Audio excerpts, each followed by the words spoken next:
Those sound like big.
Hello everyone.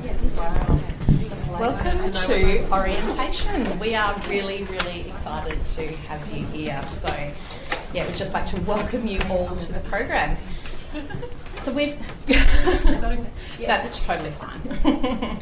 Feel free to move and sit as you're comfortable. I know you guys are sort of crammed at the front. You won't be able to see the slides. We've got some videos to show, so feel free to move around. We're really excited to have you. We've been given a few slide decks to actually show from the university and college perspective, so I'll just go through. So welcome to O Week.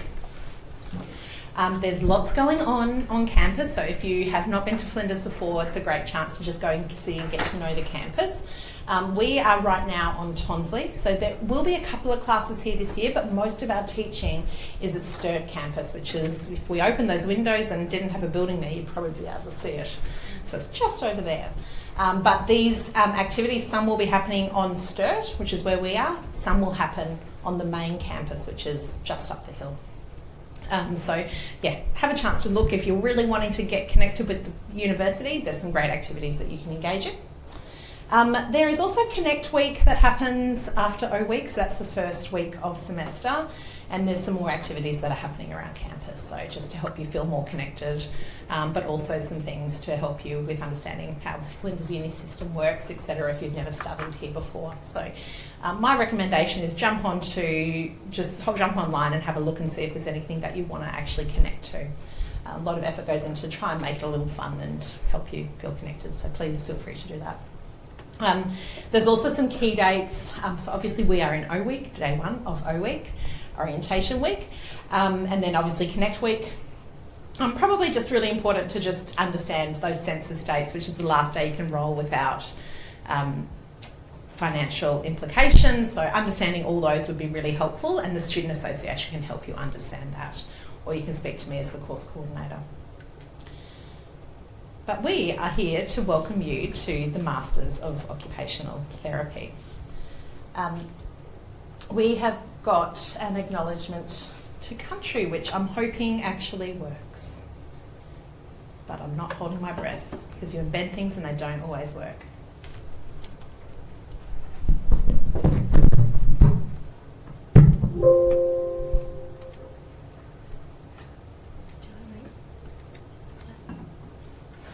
So I'd like to give a really warm welcome to Flinders University. This is Simona Laka-Tur, and she's our Pro Vice Chancellor Indigenous. And this is Professor Romy Lawson, Senior Deputy Vice Chancellor. And we're located at Yungarinthi in Perilla. We'd like to acknowledge all the traditional owners and custodians on the lands of which our university is located, within South Australia and Northern Territory. And whether you're studying on one of those campuses or online, we warmly welcome you to Flinders University. Yungarinthi in Perilla means meeting place in Ghana, and we were gifted the word Yungarinthi, which means to impart, to inform and communicate. We're right next to Yungarinthi Toko, the building where our Aboriginal students come and learn. So to start your journey with Flinders, we're privileged to have Cliffy Wilson with us today. He's here from the Kumakara and he's going to do a welcome to country for us. Nyanke na mena, na mani. Nana Cliffy Tanko Munachi Wilson. Na Ghana, Nanjiri, Naranga, Najri, Alandamayo. Mariwichanga Ghana mena, na Lutambadi, na Lugani Yatanga Tikandi. Na wonga di mani lubuni gani yatana, na Yukandali Yakandalia, na Chalia. Good morning to each and every one of you behind the lens today. My name is Cliffy Wilson, but I also go by Tunkel and Manacha, which are both my traditional Ghana names down here in the city of Adelaide. So Tunkel is my totem, and my totem is the king grouse snake, one of the most dangerous animals in the world. Also, Manacha is just my birth order name, which translates to the fourth born and male of my family. I'm a proud Ghana man from here in the city of Adelaide, but also a proud Dunghill man from back on the lower lakes of the Coorong and the Furua Peninsula. My family ties extend out to the Naranga people on the York Peninsula, also to the Ngati people on the Flinders Ranges, and last but not least, the Aranda people in the Northern Territory of Alice Springs. I'm here this morning at Flinders University in Bedford Park, also known as Yungarinthi in Perilla, which translates to meeting place, which is located on the Ghana lands. And on behalf of the Ghana people, I would like to welcome those who are situated here in Flinders Uni at Bedford Park on Ghana lands, but also welcome those across South Australia who are located on other Aboriginal lands. May we pay respect to the traditional custodians of those regions and also pay respect to their cultural and spiritual beliefs, as it still is important to the living Aboriginal people today. Also, we do have campuses located in the Northern Territory, so I'd like to pay respect to the traditional owners of those regions. And to the staff and students, may we take care of these campuses and the surrounding communities of these areas like the Aboriginal people have for many thousands of years. But also, may we pay respect to the cultural and spiritual beliefs of the Aboriginal peoples across the country and recognise that their connection to the land, the sky and the waterways that surround and connect us are still as strong, still as important, but also still as important to the living Aboriginal people today. I would like to finish off by saying Ngā Chalia and Nakara. Ngā Chalia means thank you in Ghana language, and Ngā Chalia means we'll see you again when that pass me. To all students, I would like to wish you all the best for the remainder of the year and for your future studies. Thank you very much. Thank you so much, Cliffy, for offering us a welcome to country and also the acknowledgement of all the traditional owners on which our universities are located. So welcome to all our new students. I hope you have an amazing first semester and remember, have fun.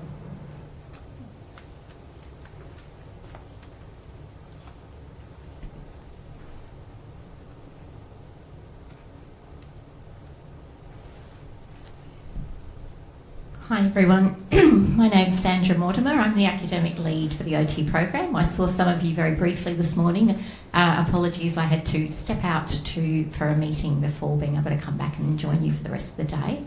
I just wanted to acknowledge that we today are meeting on Ghana land and pay my respects to the people, the Ghana people, as the first inhabitants of this land that our campus is on.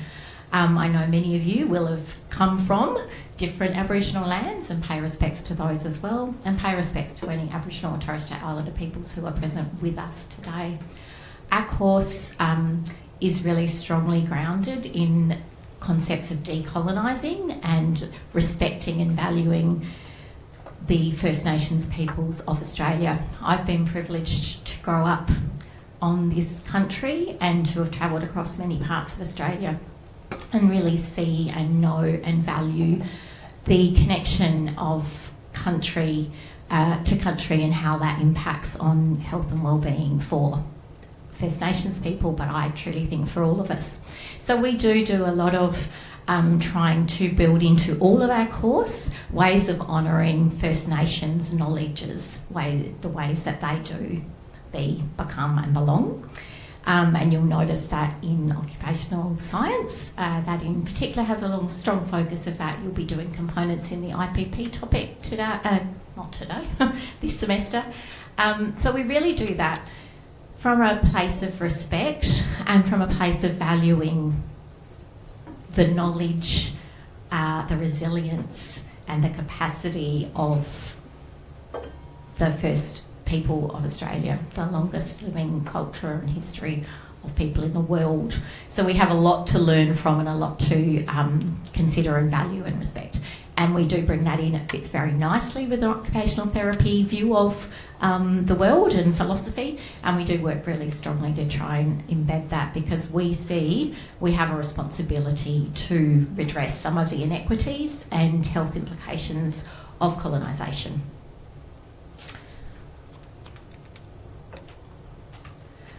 As Cliffy explained to us, we have many different Aboriginal countries in Australia, more than 260, and in each of those little coloured patches that represents a different country, often a different language, different customs, different beliefs.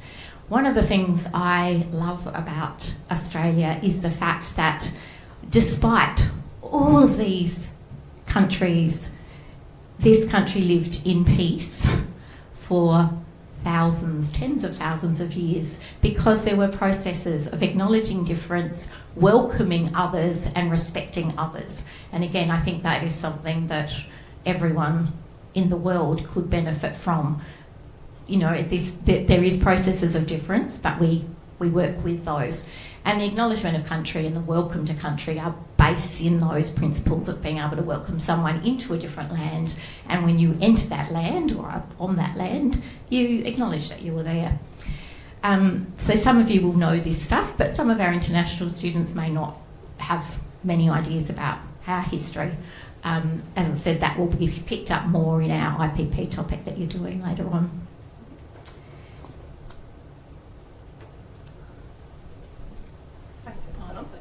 So you are our 15th cohort to commence the program here at Flinders, which is incredibly exciting. Sandra more than me, she was here about a year before me. She is the standing member of the team from the very beginning. I have seen each one of those cohorts, welcomed them in, seen them finish. So it's really exciting to be thinking this then means this is my 17th year at Flinders. Whoa. And I have, seen 14 other cohorts graduate. So amazing. Our program started very small, our masters in particular. First year group was 13 students. Second year group was 11. Then the students from the BHS came through and joined in the third year. So the numbers then were about 30 and have grown rapidly in that time. So we've got how many? There will be approximately about 110, 11, 12 of you. That number may go up a little bit. They're still trying to figure out final numbers and students enrolling, but we've got 106 currently in our second year who are just out on their second week of placement right now. It's amazing to see how much we've grown and how much the need for occupational therapists is in the community. Our students from Flinders, you from Flinders, are well sought after and well respected. So you are absolutely joining an amazing group of people that have come before you. And it is exciting that the program, the profession is expanding so rapidly, and that there are still so many jobs available. It's a very unique position to be in. I'm sure some of you might have colleagues or friends who are studying in other programs where the job, it's not sure. People can take a bit of a leap of faith in terms of going to university to kind of go, what will happen at the end of that? Studying OT, you're guaranteed a job, and that's an amazing thing because it reflects the need in the community, and it reflects the value of our profession and the breadth of our profession. Yeah. Did you want to say a little bit more about you as an occupational therapist? Absolutely. So I graduated 36 years ago. I was also in the era when I was guaranteed a job, so I knew that I was going to get a job back then.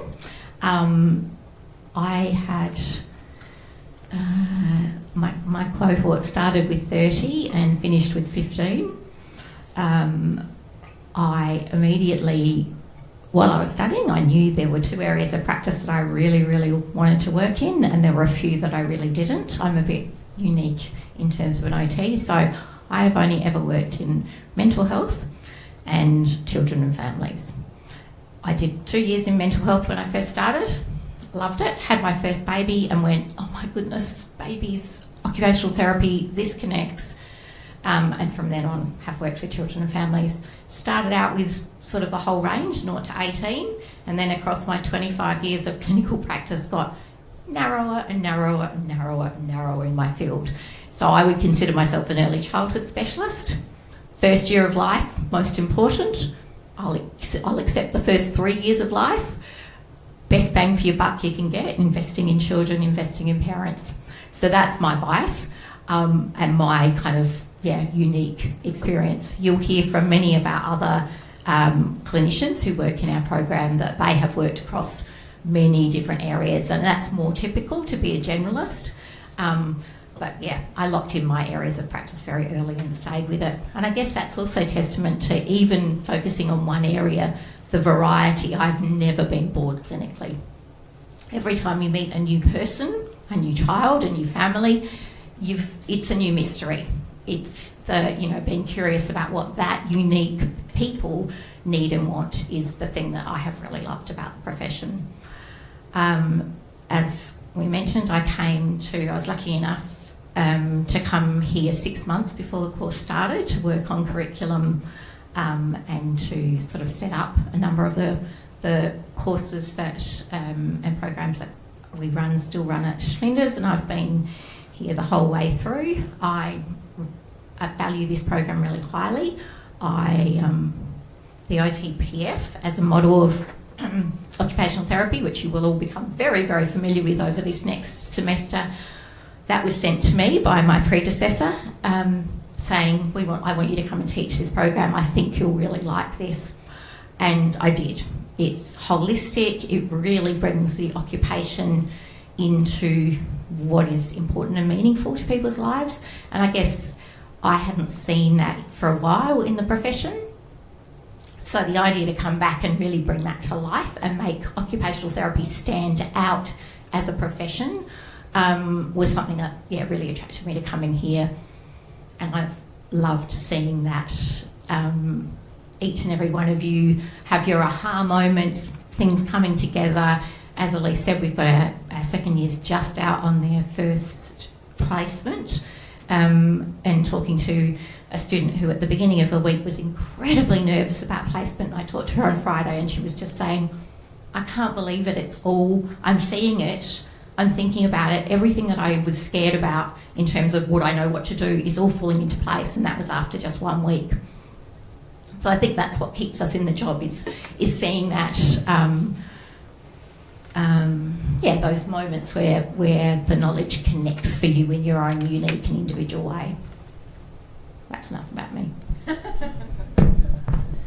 We both do tend to overshare sometimes, so Very bad combination. we have other colleagues that are just like sitting there and like tapping their watch. So I'm Elise. I am the course coordinator of the program. I started 12 months after Sandra, so I came in about 6 months into the first cohort in their first year of their studies, so just before they went out on their placements. As an occupational therapist, I worked in mental health. So all of my career bar 1 year where I went out and did some home mods and home assessments to have a bit of a change and realised that was definitely not for me. Went back to mental health, has been in mental health, and from a mental health perspective, I worked in adults, so 18 to 65, and I worked within community mental health services, inpatient mental health services, rehab mental health services, and crisis mental health services. So pretty much the whole gamut of what was available, or pretty much what is still available. I did my degree in Queensland, so I am a Queenslander. Is there any Queenslanders in the room? There's definitely someone that was heading that way. Heading this way, should I say. Someone emailed me, they were coming from Port Douglas. I think they might not be here today, they might be travelling. So I have to catch up with them. So I grew up on the Sunshine Coast, and then I moved to Townsville to study my degree. That was at the time the second program in Queensland. There is many more now. You can Google that and see how many. And we had a cohort of about 30, so quite a small cohort. Come in, please. Grab a seat. I have loved working in the program. I absolutely love working with students. Similar to what Sandra was saying, I really do love thinking about how we are supporting you to go out there and have that ripple effect of, absolutely helping and working with community. It's really exciting to see how far you come over this year, but then also where you all end up in two very short years' time. It is going to be a very fast 2 years. I think you're going to look back and feel like you only blinked and you're there. And we're just so thrilled to have you here in the program. Just a bit of an explanation about my role. So as the academic lead, my responsibility is to ensure that the program is accredited. So one of the meetings I was at this morning was talking to our accrediting body about some exciting changes that are happening in our suite of programs here at Flinders. And building the relationships and ensuring that we have really good stakeholder engagement. So our external agencies, we need to build partnerships with those. We need to be responsive to what they need so that we make sure that we're graduating OTs who meet industry needs. And that's a large part of my role. So I was also meeting with another one of our agencies around some exciting partnerships that we've got in our Health to Go student-led clinic, which is based at Bedford at Sturt campus, and many of you will be on placement in that arrangement. So yeah, I don't teach as much as I'd like to, but I do have a lot of topic coordination roles and curriculum oversight.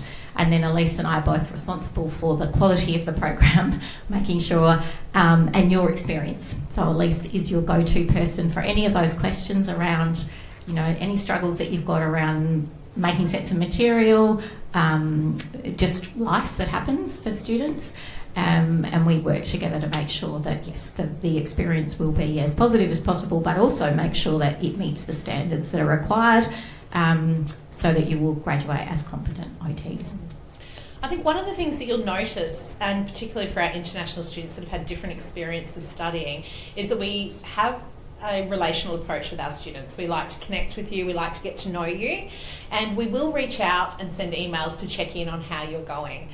Please don't think particularly, I know some students will think that if you get an email from one of us that you're in trouble or whatnot. We're literally checking in to see how you're going. So we really try and embody what we would do in clinical practice in how we work with you. So really that role modelling of what that looks like. So I just want you to know that if we're reaching out, it's because we want to check in and see how you're going. Nothing more than that. And that's the same for all the topic coordinators that you will have. They might send emails letting you know that you haven't done as well in an assignment, but also offering you the opportunity to talk that through. And again, from our experience, particularly international students can think that that means that they're in trouble or that they're going to be berated or whatever. That is not how it works in a university in Australia. We are here to support your experience, and I think we perceive you as our clients, and I talk to that with supervisors about that all the time, because they're thinking of their clients. You're our clients, so we're advocating for you. We're supporting you, we're building relationships with you, we're working with you as we would with our clients. And that goes across the board for all of our staff. And that's quite a unique approach, having an approach based on relational practice. And again, tying back to what I first said in my acknowledgement of country, that's very much an Indigenous way of doing. You don't do something to or for someone without building a safe and respectful relationship with those people.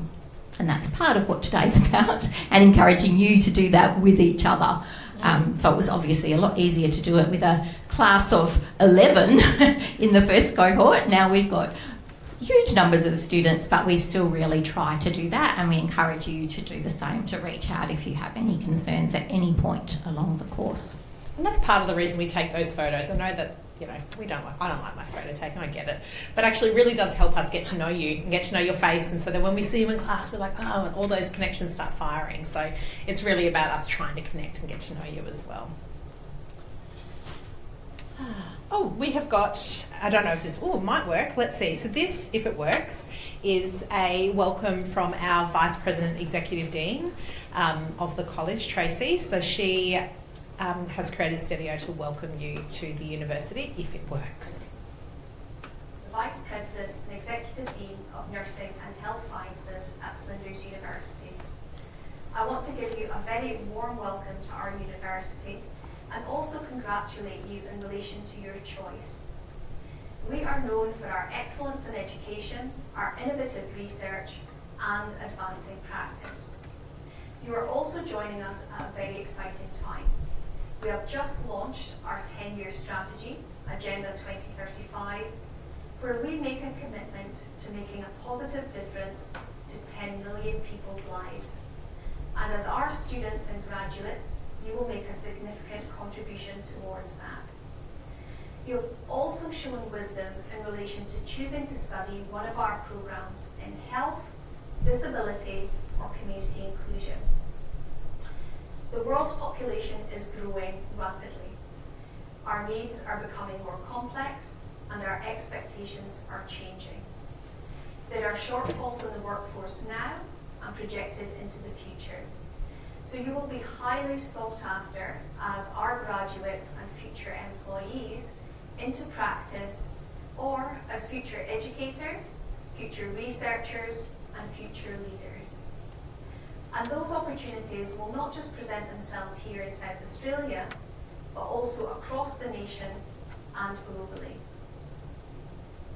So the next 3 to 4 years will be a significant period of growth for you, not just professionally, but also personally. So please do take every opportunity that we give you in relation to what's within our curricula, but also extra to our curricula. I hope you enjoy Orientation Week, have fun, build relationships with your peers, other students, and also our staff. And I hope to meet every single one of you at some point during your journey here with us at Flinders University.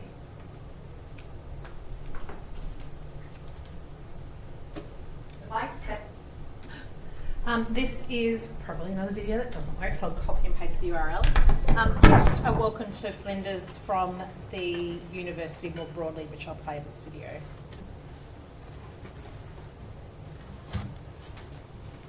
Moving home? Unlock up to $200 in bill credits when you move and stay with AGL. That's $100 for electricity and another $100 when you add internet. All booked online in just minutes. Move with AGL and join the change. We're not promoting Welcome it. to Flinders University. This is your guide to getting started, staying connected, and finding support. Let's go. First things first, Wi-Fi. Connect to the Edge Your Own Wi-Fi using your student, fan, and Flinders password. For more information, head to the Wi-Fi page on our Flinders website. Flow, or Flinders Learning Online, is the main platform that the university uses. It runs off of a platform called Canvas, so you may hear people call it by that name too. Need help with Flow? Head into the Orientation Events Planner page and register for the Intro to Flow session. If you need help to enroll and register, Flinders has plenty of support available to make the process smooth and stress-free. You can submit a request via Ask Flinders, or you can visit Flinders Connect in person for personalised assistance, or watch the Student System How-To Guides on YouTube for quick visual guides.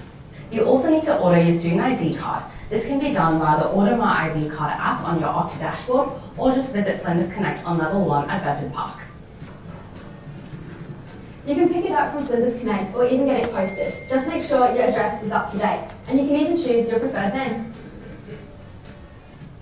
Flinders Connect is your one-stop support hub for all things student life, helping with enrollment, fees, exams, graduations, ID cards, scholarships, and general inquiries. Flinders also offer a huge variety of scholarships, which you can find on our Flinders Scholarships page. Getting to Flinders? No problem. Take the train straight to Flinders Station or hop on a bus with heaps of routes, including all loop buses which keep us connected so you're never more than a bus ride away. If you're driving onto campus, don't panic, there's plenty of room to park on campus. Just make sure you download Cello Park or grab a V permit to avoid racking up those fines we all love. Feeling unsafe? Security is here for you 24/7. Just ring 8201-2000 or find hotline phones around campus. If you experience harassment or unacceptable behaviour, you can always make a confidential report. It doesn't start a complaint, it starts support. You can find the library at level 2 at Bedford Park. Chat with librarians, access photos, videos, textbooks, journals, and more. Need academic support? Visit the Learning Lounge. The Student Learning Support Service is here to help with referencing, academic writing, and more, online or in person. Better You connects you with wellbeing resources, physical, mental, social, and spiritual. Check it out to look after you. You can see a doctor, counsellor, or disability advisor through health counselling and disability services available on level 3 of the Student Centre building by phone or online appointments. These appointments can be bulk billed or covered via an overseas health card. Contact them on 08 8201 2118 9 a.m. to 5 p.m. weekdays. Oasis is your wellbeing space. There's free tea and coffee, prayer rooms and social events, markets and wellbeing programs. Are you an international student? Come over to the International Student Services where you're supported through advice, volunteering, social events, meet and greets, and much more. Young Corinthians supports Aboriginal and Torres Strait Islander students with tutoring, study spaces, financial support and community. If you're a student with disability or mental health conditions, visit the University Specialist Employment Partnership Team. The USEP team offers specialised on-campus employment help in partnership with the Community Bridging Services. Ready to kickstart your career? Careers Hub is here to help you build resumes, networking, business ideas, and placements to jumpstart your career. More details on all the services discussed in this video are available on the link above. And just remember, university is more than just classes. It's about finding your path, building your future, and accessing support. And don't forget, having fun along the way. We're super excited to have you here. Welcome to Flinders. This brilliant device keeps your home cool in summer. Gotta love ads. That was a lot of information thrown at you very, very quickly. So I will make sure I post that video onto one of the flow pages so you can watch it back as well as the link that they've got in the video. But I think from what you can see there in the very short, succinct, quick-firing video that there's lots of services out there that you can access. So I think that's a great place to actually start to get some information if you feel you need to connect somewhere. And reach out to us staff, we can direct you in the right way as well. I do think one of the things about Flinders University is that there is a huge amount of support. It's often hard to find the support, hence the initiative to put together the sort of snapshot video. But of looking at all the things that they were talking about, and there's been students who have accessed every single one of those from our program and found them really, really helpful. We are located down the bottom of the hill at Bedford Park campus in Sturt. Most of those services are up the hill, but it is literally a 15-minute lovely walk to head up there, and then there is a lot available for you. So it's worth spending some time in O Week having a look around because it can feel daunting, and once you get into the program you'll be busy. So make the most of this week if you possibly can, because they are there to support you. And at the very least you'll all need to go up and get an ID card at some point, so go and have a look when you do that. It is a 15-minute walkish through the gorge. It's a lovely walk, but you can also get on the free loop bus that will just take you up there, and that's takes you between all the different campuses, even over here. So check that out. We're not going to show you this video. I'll pop it up. You can have a look when you want to. It's a video of Jack, who's one of our graduates from a few years ago, who is talking about occupational therapy at Flinders. But I think you probably get enough of that from us today. So today we're going to do some activities about getting to know each other. There'll be some chance to get to know some of the other members of the team. So we've got them coming over just before lunch. So they'll say hi and get to know you. We've also got one of our students currently in second year who's coming. I managed to get one of our students being able to come. Another one had something that came up, so they can't make it today. And really it's about helping you get to understand the program as well and what we're going to be expecting from you across the next year, 2 years really. We've also, as you probably know, have another session booked for Wednesday.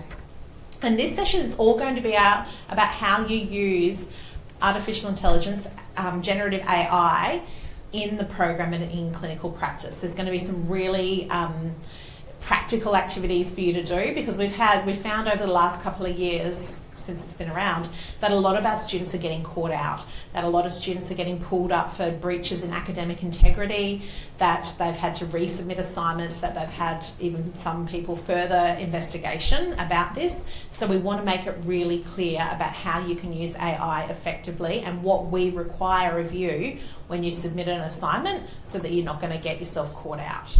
So coming to that session is going to be brilliant. It's going to be run by Kate Hoskins, who is the topic coordinator for OCCT 8014, so the older person's topic that you're doing this semester, and Simone Picken, who is our placement education coordinator. So there's some links into placement as well as into what you're going to be doing in coursework. Kate is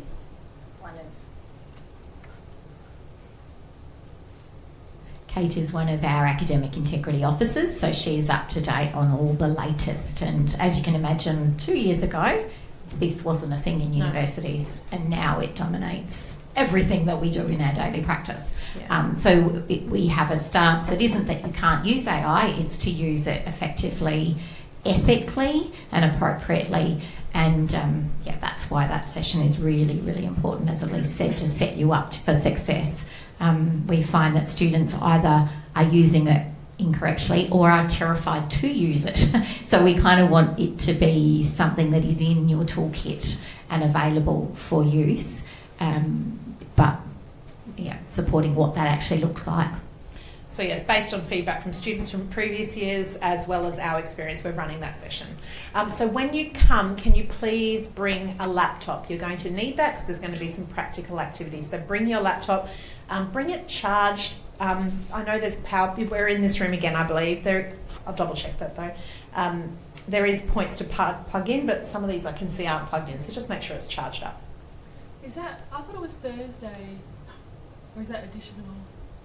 I'll confirm. I'll get back to you.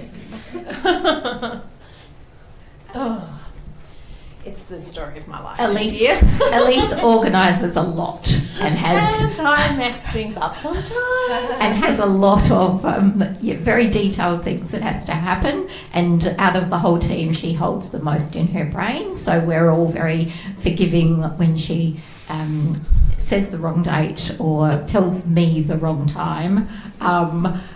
Yes. So yeah, it's leaking out at the moment. Everything's sort of starting to leak out. Yeah, there's some holes happening. I'll get back to you and confirm with you after the break. So this is our academic team. We've got quite a few members, which is incredibly exciting. We've got some new staff.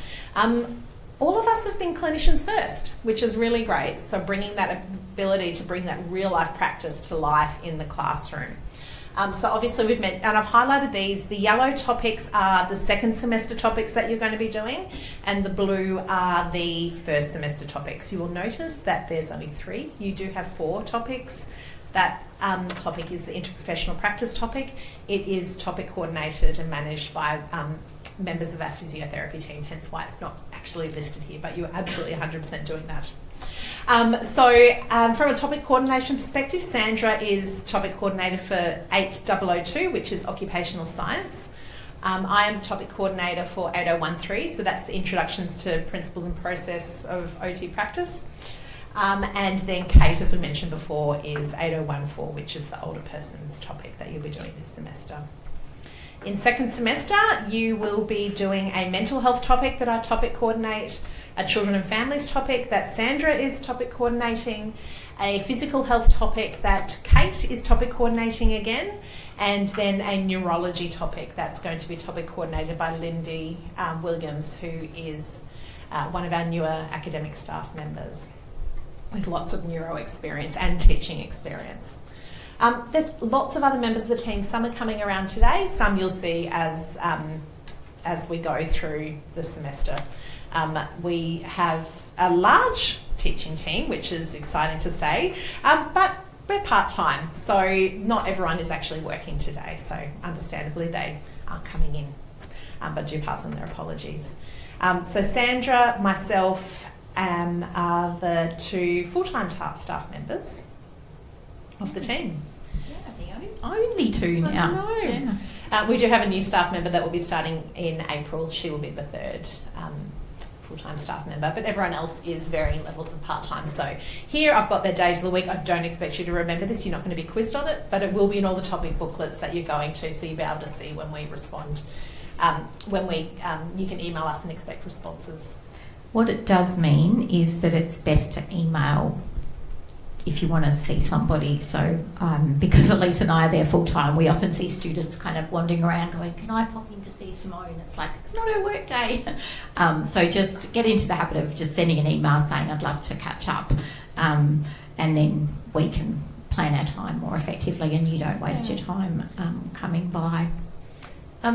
As you can imagine, we've already alluded to the fact that my brain is full, but also so is my email inbox, as is most of us. So please, please, please, if you send an email and we don't get back to you straight away, and that's because a million emails will get on top of your email that's been sent, please just send us a reminder. I'm not going to be bothered in any way, shape or form if you go, hey Elise, I'm just checking if you saw that. I would 100% appreciate that if you don't get a response within 24, 48 hours.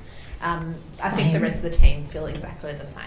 And we have a mix in our team, people who like to keep their inbox at 0. Who is that actually, out of curiosity? Yeah. Who likes an inbox or a message thing on your phone at 0 all times? I don't think we can be friends. No. Sandra had how many? I was just trying to think, is it?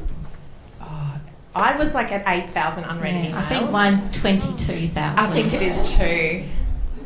I know, right? So, is anyone else like that? Can anyone beat 22,000? No, you're the winner. But there are a few of you who are, like to live in chaos and like me.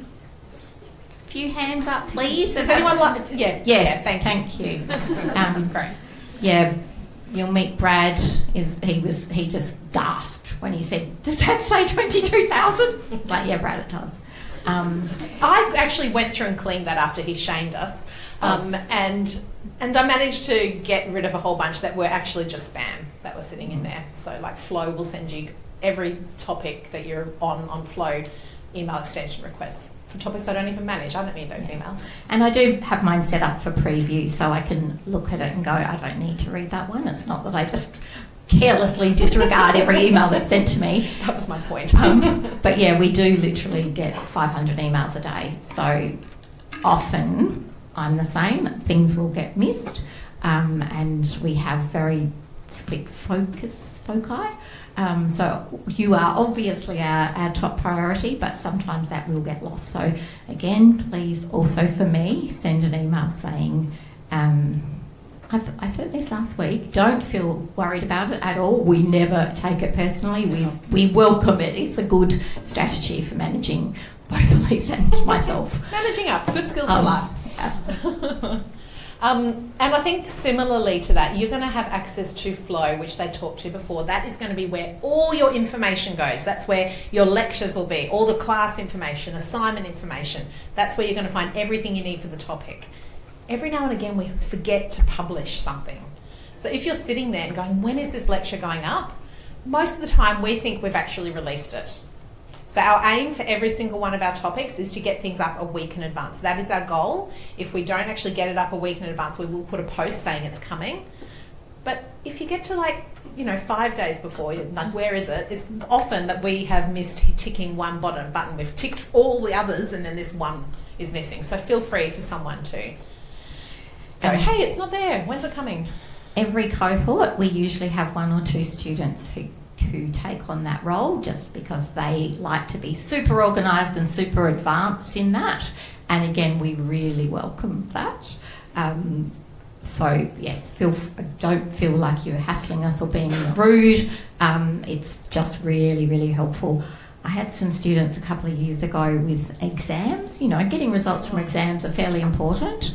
So I had marked them in a very timely manner. You were so proud of that too. I was so proud of it. Got them all up there, got them all released. I met with a student 6 weeks later and she was saying, just out of interest, like, when will we get the results from that? I was like, what? They had gone immediately out on placement, so they'd moved on. But I was just like, what do you mean? They were published. And flow is complicated for you guys. Some of you will get your heads around it really well. Some of you it will be challenging. For us, there is so many different steps. So yeah, there was 6 things that I had to click and I clicked 5 of them. So that was an example of, you know, if someone had just said, oh, you said you'd get the results out. And I was like, yeah, I have. Well, they're not showing. Oh, I would have been onto that. So yeah, don't ever hesitate with letting us know that something isn't available. And that is for all of us. We're standing here saying we are probably the busiest and most likely to do that, but it is really easy to miss something like that as a topic coordinator because it's not our only focus. We go on to other things as soon as we finish, and many of our staff are part-time and working clinically, so they leave their uni day behind and they go into a clinical mode and obviously focus on that. So it can be that things get not quite followed through with. Absolutely. So yes, we are only human. We know you're human too and you'll make mistakes, so yes. It's okay. How to actually find us. So this is STIRT.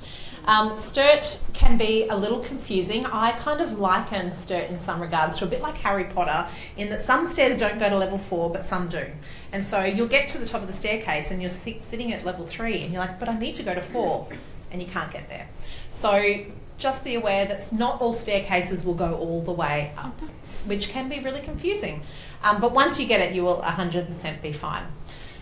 Because it's such a confusing place, you will see people walking around for the first 3-4 weeks in STIRT, panicking, going, but so everyone is really kind because they know what it was like when they were there. So people will say, can I help you? Or don't hesitate to pounce on someone and say, can you show me where this room is? Because it does have a logic, but it's not very well signposted. And when I got here earlier, I heard a few of you saying you couldn't find things, even doing a bit of a scout around to find the system. Yeah, it is notoriously tricky. So we'll go through this, yes, but also don't hesitate to sing out if you can't find something. Yeah. So this is a picture from the courtyard that sort of sits in the middle. So STIRT is almost a square that comes around a courtyard in the middle. So this is the courtyard. Just in here is where the cafe is. So lots of people sit out on the grass. There'll be music all week, I'm sure, which we hear and we want to join but are too busy to do so. And we, up here is level 4. You can see it here. That's where we are. So we are on what we would call the west wing of level 4. So we do also have a few staff on the level 3 as well, so most of us are sitting up on level 4. Most of the teaching in the program happens on the south wing of level 4. And just if anyone wants to take a quick snapshot of that, these are the best car parks. So 14, 16 or 20 tend to be the best ones for car parking at Flinders for access to where we need.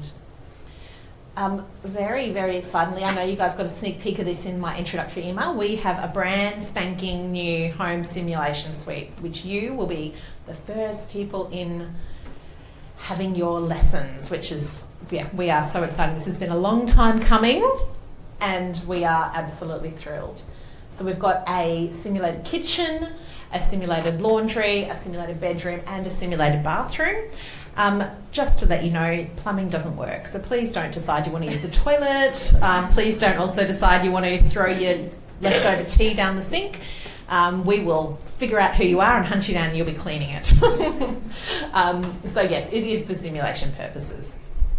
But it's really exciting. So you'll be doing Kate's topic, the older person's topic, in there all year, all semester, as well as the physical and neuro topic next semester. So lots of chance to bring your learning to life in these environments. And that's just down it's on just down from our offices, so it'll be nice. My office sits right next to the physio equivalent, which is full of plinths, and it's the bane of my life having noisy physio students congregating outside as they wait to go into class, and then when they're in class they do all sorts of physical activities that sound like there's a herd of elephants in the room, and so now we get our revenge because the OT space is down where all the physio offices are. So we would ask you, of course, respectfully, to be mindful when you're waiting for classes and not get super excited around talking about your weekend. I don't know how often I hear about the physios talking about their number of reps they did at the gym and what they're working on and their latest whatever. We're literally sitting right there, but we also hear a lot more about their weekends than we necessarily want to do. So it is a shared teaching and learning space. You'll see signs up just going, please be mindful, it's a shared space, please keep the noise down. And the corridors. Yeah, we would really hope you will embrace that and model it. And be amazing, so we can brag to the physio teaching team how amazing the OT students are. How respectful they are. But we know it is a bit of a noisy process. It is. Yes. So this is STIRT. And so this is what I was kind of talking about before. This is the north, south, east, west with the courtyard. So this little cream here is the courtyard. So that's what STIRT looks like.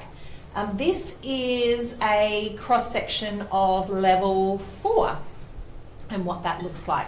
So as you can see here in this part, this here is the west wing. And this is where our offices are. This W401A is the home simulation lab right there. And this is the south wing.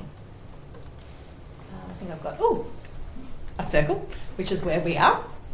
And I've got some lots of funds. There's a staircase that you can go to. So if you're parking in car park 14, you would come up this north wing staircase. You walk along this corridor that's here. It's kind of like a bit of a velodrome thing that sits on top of the building that's a bit echoey and noisy and bouncy. It kind of feels like you might be not going the right way. You 100% are. So you'd walk around here, come in here, and sort of walk all the way around to get through to South Wing and also to get to our offices. So that's a really good staircase and way to get there. Oh, look at that. This is the other staircase. It sits here on the south. Hey, I did this last year.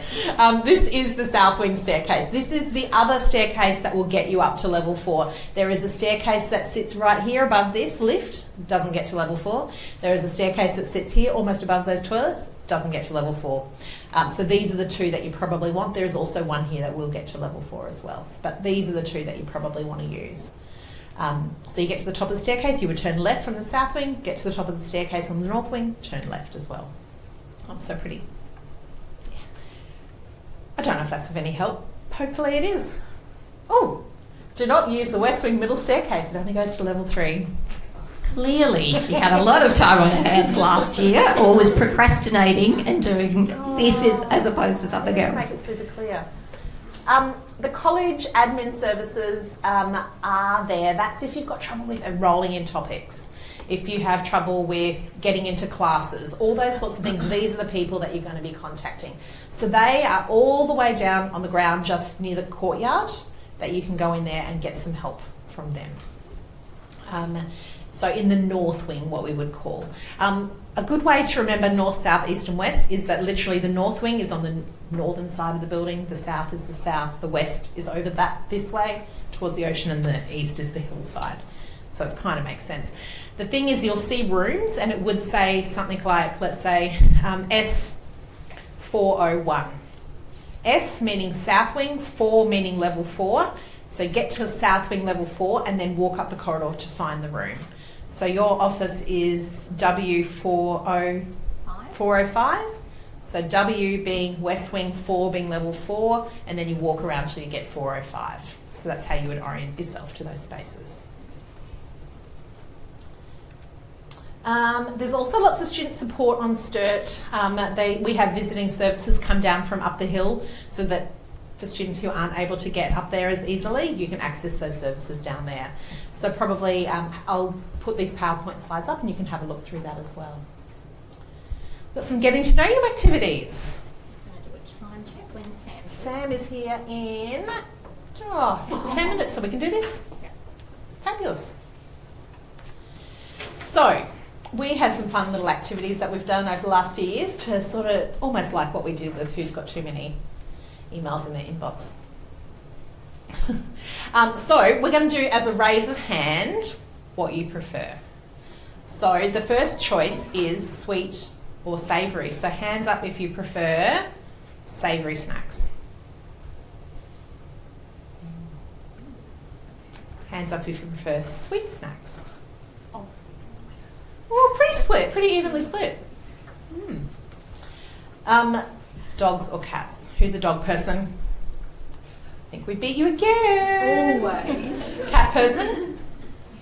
Oh, there's a few of us. Any other pet? Discerning Any other taste. pet that people like? Anyone's got something that's different to a cat or a dog? Lizard. A lizard? Oh, what sort? Bearded dragon. Oh. Yeah. Does it have a name? Squire. Oh, that's cute. That is a cute name. Does anyone else have a strange or different pet? Snake. A snake. What sort of snake do you have? A python? And what's your snake's name? Flop. Flop. Does it flop? She goes up and she flops. Cute. Okay, can anyone beat snake or beat a dragon? Chickens and ducks.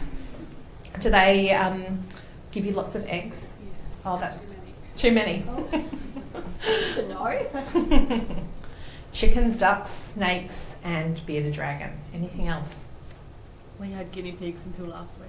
Oh, that's sad. Guinea pigs are very cute.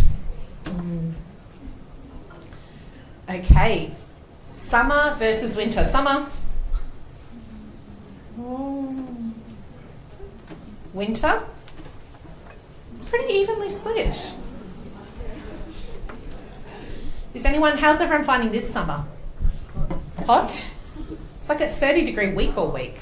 A few people are happy about it. I'm happy. I'm happy too. I hate winter. I particularly hate winter in South Australia, being a Queenslander, because my understanding is that in summer it rains and in winter it doesn't. But moving to South Australia was a massive shock because it is rainy and cold, and I think that's totally and utterly awful. Shouldn't be like that. Rain's meant to cool you down, then it gets steamy again. Yeah, I know. Okay, so where are you from? Adelaide? In around Adelaide. Hands up if you're from Adelaide. Okay. Hands up if you're from other areas of South Australia that's not Adelaide. Couple? Do you meant to have your hands up? Oh, did you have your hand up for Adelaide or rural? I did put my hand up. I am from rural. I was born here, but I grew up in that area. There you go. So what of our rural people? Where are you from? Those of you who said Where are you from? I'm from Mount Gambier as well. Ah, there you go. Beautiful lake. Anywhere else? Tunkillo.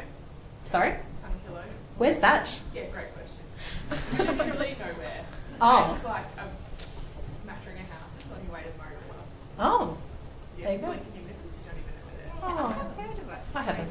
On the way to the Murray River. Yeah, we don't have a pub, we don't have a shop, we don't have anything. It's really sad. What did you do for school? I grew up in Burwood, so I went to Burwood High. Ah, okay. But we have rocks. That's it. Oh, that's fun. Did you have pet rocks? Yeah, like, it's told us at this point. Anywhere else? From Middleton. From Middleton, yes. But nice, beautiful place on the ocean. Anyone else? There's a few more hands. Rural South Australia? The Riverland? Lovely. Oh, yep. The Mallee. Mallee. Nice. Beautiful areas. Interstate. Where are our interstaters from? Sydney, New South Wales. Totally joking. I'm not one of those Queenslanders that hate New South Welshmen. Anywhere else? Victorians? Few Victorians. Anyone from? We said no to Queensland. Anyone else from New South Wales? Couple. Fabulous. Western Australia? Western Australia. Tasmania. Northern Territory. Ooh, fabulous. Welcome. A couple of Northern Territories. ACT. I think I've covered it all. Did I miss anything, if anyone? No. Overseas. Amazing. So quite a few. So hands down, Canada. Canadians. India. There was a couple more from India. They might not be here. Hong Kong. Welcome. China. Oh, big group of Chinese students. Trying to test my knowledge. Where else were people from? Singapore. There was someone from Singapore before. Hello. Anyone from South America? Yes. Where are you from? Chile. Welcome. We got 2 South Americans in second year. Nobody from Chile, I think that's. No, I don't think. We've had students from Peru, Argentina maybe. Have I missed any country? Taiwan, of course, thank you. We do have students from Taiwan as well, typically. This is one of the best parts about the master's course, is there's such diversity in the room in terms of everything from, pets to countries to languages, which is really great. So it makes for really good learning and sharing of experiences. We try really hard when we've set up classes to have a nice mixture. So we have, in all the classes, you'll have a mix of international and domestic students. So much we can learn from each other, which is so important as occupational therapists. So the last question we have is around languages spoken. So we're going to all raise our hand, and we're talking about fluent languages. So everyone raise their hand and put your hand down if you only speak one language. 2 languages, hands down. Hands up really high so I can still see. 1 with 3. Is there anyone else beats 3? Oh, 3. Yeah. Okay, 4. 1. How many languages do you speak? 4. What languages do you speak? English, Mandarin, Malay, and Arabic. Impressive. Hear that? Wow. I did. I heard the wow. That's Australians. We are so envious and in awe of people who speak more than one language, because some of us would have done a language at school where you kind of understand a language, but you certainly can't speak it fluently. So we find it amazing that people can have different languages. We know that studying in Australia must be incredibly challenging, and we do have great sympathy for that, because many of us struggle with learning in English, let alone a language that is not your first language. So we really encourage sharing and thinking about that, and it's great for us monolingual people to have that experience and to realise how different it is if you can think and speak in more than one language. We are incredibly lucky now to have Sam. I apologise, Sam. You are our one representative from the second year of the Masters program, but we'll be with you and we'll support you. No, well, I put it to the group last night. Fabulous. Amazing. So I'm going to introduce Sam, and we're going to pass over a mic to her. Do you have a preference, lapel or normal? I don't know, just the held one's fine. Sure. And Sam is in the second year of the Masters of Occupational Therapy. If you come stand sort of here-ish, you'll be somewhere There's around. a lot more people here than on those sign-on sheets. So standing around here is great. Similar to your year level. Yeah, similar numbers. In terms of content, numbers. So there you go. I'll hand that over. And I just wanted to add that Sam is one of our students that has gone a bit part-time for the first year. And I know there's a couple of students in the room that will have similar experiences, so I'm sure Sam will be able to chat to you after. But I'm going to throw you over to you and... No, I think just talk about what's your experience of the program. We'll open it up to the floor where students can also ask them questions too. And we'll help you out if you need. Hello. Already know somebody. So hi everyone, I'm Sam. As Elise said, I'm a second year Masters of OT student. I have been doing the course sort of a bit, I'm going to be doing it over 4 years, so I'll be graduating with whoever's doing full time in this cohort, so I look forward to graduating with you next year. I can only really share my experience being part-time, but I did put it to our group last night, the full-time people. If there's any questions around anything full-time, hopefully I can answer that. But I've definitely found the workload manageable. So I'm a shift worker and a mum, so life's a bit hectic. Definitely found it manageable. I think the best advice, and I probably in past life should have listened to this when it was given to us, is just to stay on top of everything because it can creep up quite quickly. I've definitely found, I remember when I first got in, it was something I wanted to do, and I just thought, how am I going to manage this? Like, it's 2 years full time, absolutely not. I remember speaking to Elise, and we had a really lovely chat on the phone, and she was really flexible, was happy to support me, and I've definitely found the staff really supportive of things that just tend to happen in life. So, if you've got something going on or you're finding things overwhelming, please reach out to the staff. They are wonderful. So I think some of the questions that people might have or might want to ask was like a work-life-study balance. So I put that to the group that are graduating this year. So they're all on placement, so you're stuck with me, sorry today. The majority said that they have found it manageable to work still while studying. But again, it was just trying to get on top of things really quickly, early, things can creep up. Some topics have a lot of content, but there's probably no one in this room that graduated their bachelor degree when I did, but back when I graduated, probably pre-COVID, everything you had to be on campus, for all your lectures and things like that, whereas everything's online now, so it's really good to have that flexibility to do, to watch the lectures and content when you want, and my advice would be to be more organised than I am and do that rather than leaving that all to the last minute. What else do people say? They said, just plan, be productive, reach out to the topic coordinators, they're so helpful, and work life is manageable. I don't know, does anyone have any questions? I don't know. Does anyone in the room have a question, want to know something about the program? You probably all do. So, great chance while we've got Sam here. I think even I think one thing that I didn't know was even placements. If that's sort of open to negotiation if you need to do that part-time is also an option.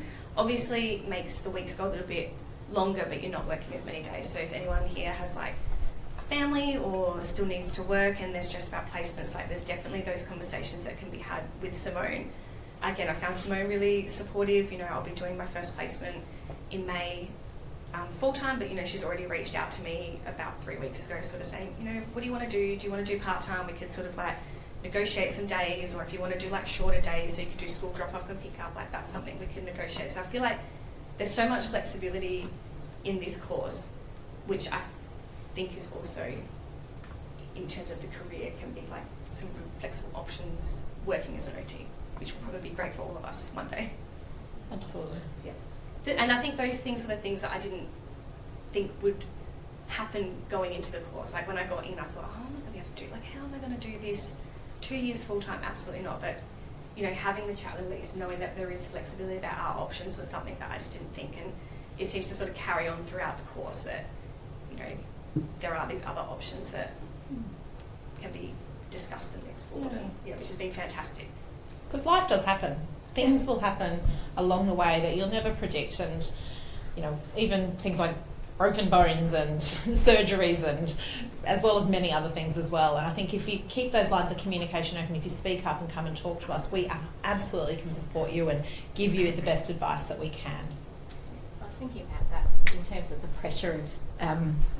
pressure of assignment times and that as well when you've got additional caring responsibilities. Do you want to just talk to your experience and what that you've seen the staff, the other students sort of talk about around that as well? Yeah.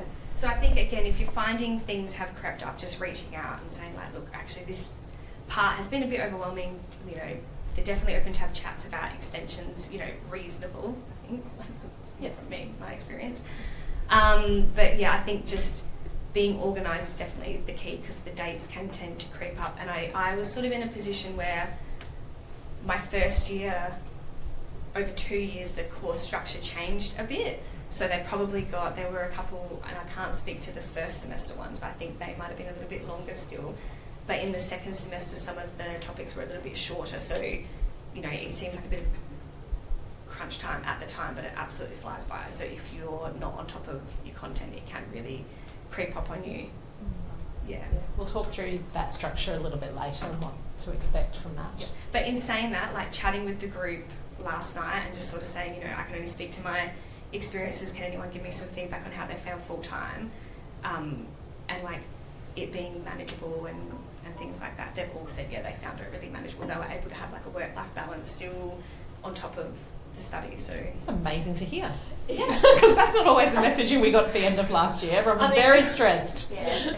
But I think they were stressed because it was the busy time. It was busy, and like you said, if people went on top of it, then it caused more angst. And obviously, like not knowing everyone's personal situations, but one of the comments that someone made last night was just, if you are working still, just having that open line of communication with your bosses or managers and things like that. And if you need, just sort of setting that stuff up early, which I thought was helpful too. I'm curious, do you know did anyone comment on, because they've all started placement last week, today's week, day 1 of week 2.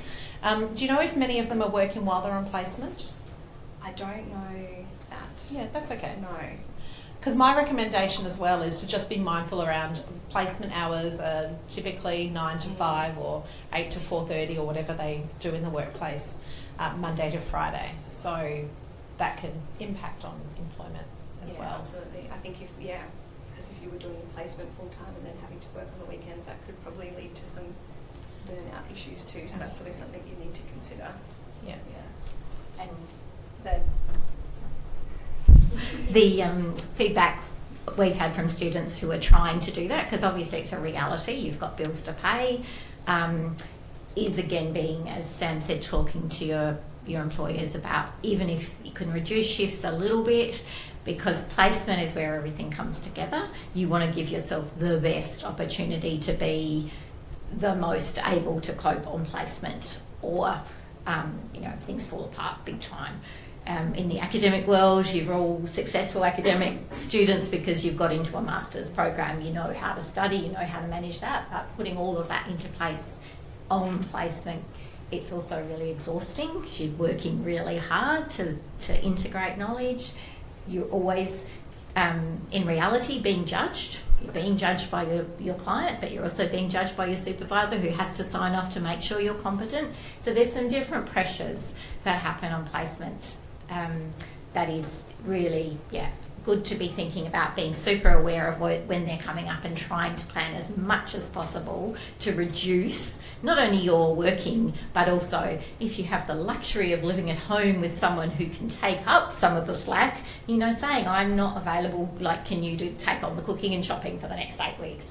Or can you help out with this? Or can you share the load because I really need to focus on my study? Is really good advocacy sort of skills that are important to, as Sam said, prevent burnout and support your learning. Really smart to do around the end of semester crunch times as well, wherever possible. And we often talk to students about, just that thing of going, did you flag that you're coming up for a really busy period of time with your housemates? There's sorts of things that you can do that just take some pressure off and are good ways of supporting you. I think just even having the lines of communication open with the tutors, because I've always found them so helpful around school drop-off pickup or whatever, like just things that I think, oh, I don't want to be annoying, I don't want to be annoying, and everyone's like, it's not. It's not. Just having those lines of exams so you don't have to race in late from dropping your child at school. Yeah, who's in tears at school drop-off, yeah, exactly. Just those things that you think, oh, I don't want to be a bother, but honestly, like, the teaching team are so supportive, and in terms of the topics, like, there's so many things that I've learnt about myself to doing this topic, and I mean, even like the therapeutic communication, I walked in thinking, oh, I'll be fine. But I learnt so much still about myself and my communication techniques and things that you can just take out into the real world too. So yeah, I know you just learn a lot, like all your sensories, like it's very interesting. And there's so much variety, and yeah, I found it really enjoyable content. Great. Exams, obviously like really stressful, but in hindsight you don't have to be stressed about it because all the markers I've ever had have been fantastic, and yeah, I haven't had any issues with that stuff. Yeah. So, no written exams, so that's kind of yeah, nice. That's nice. All prac, yeah. So practical exams and written assignments. Anything people are thinking you want to know about? Yep. I just have a general question of if any of the first year topics you've done have particularly stood out to you as like enjoyable, or like you said, the therapeutic communication, like life changing, I guess. Is Yeah. it dramatic about it? Yeah, so I mean, I think I got into OT maybe leaning into maybe wanting to work in paediatrics, but the neuro topic, the neuro topic is a lot. It's very intense, but it is really interesting. I think with my like personal background, that's probably been one of my favourite topics, even though it was, you know, a bit of pressure at the time, just because it's a lot of content to cover.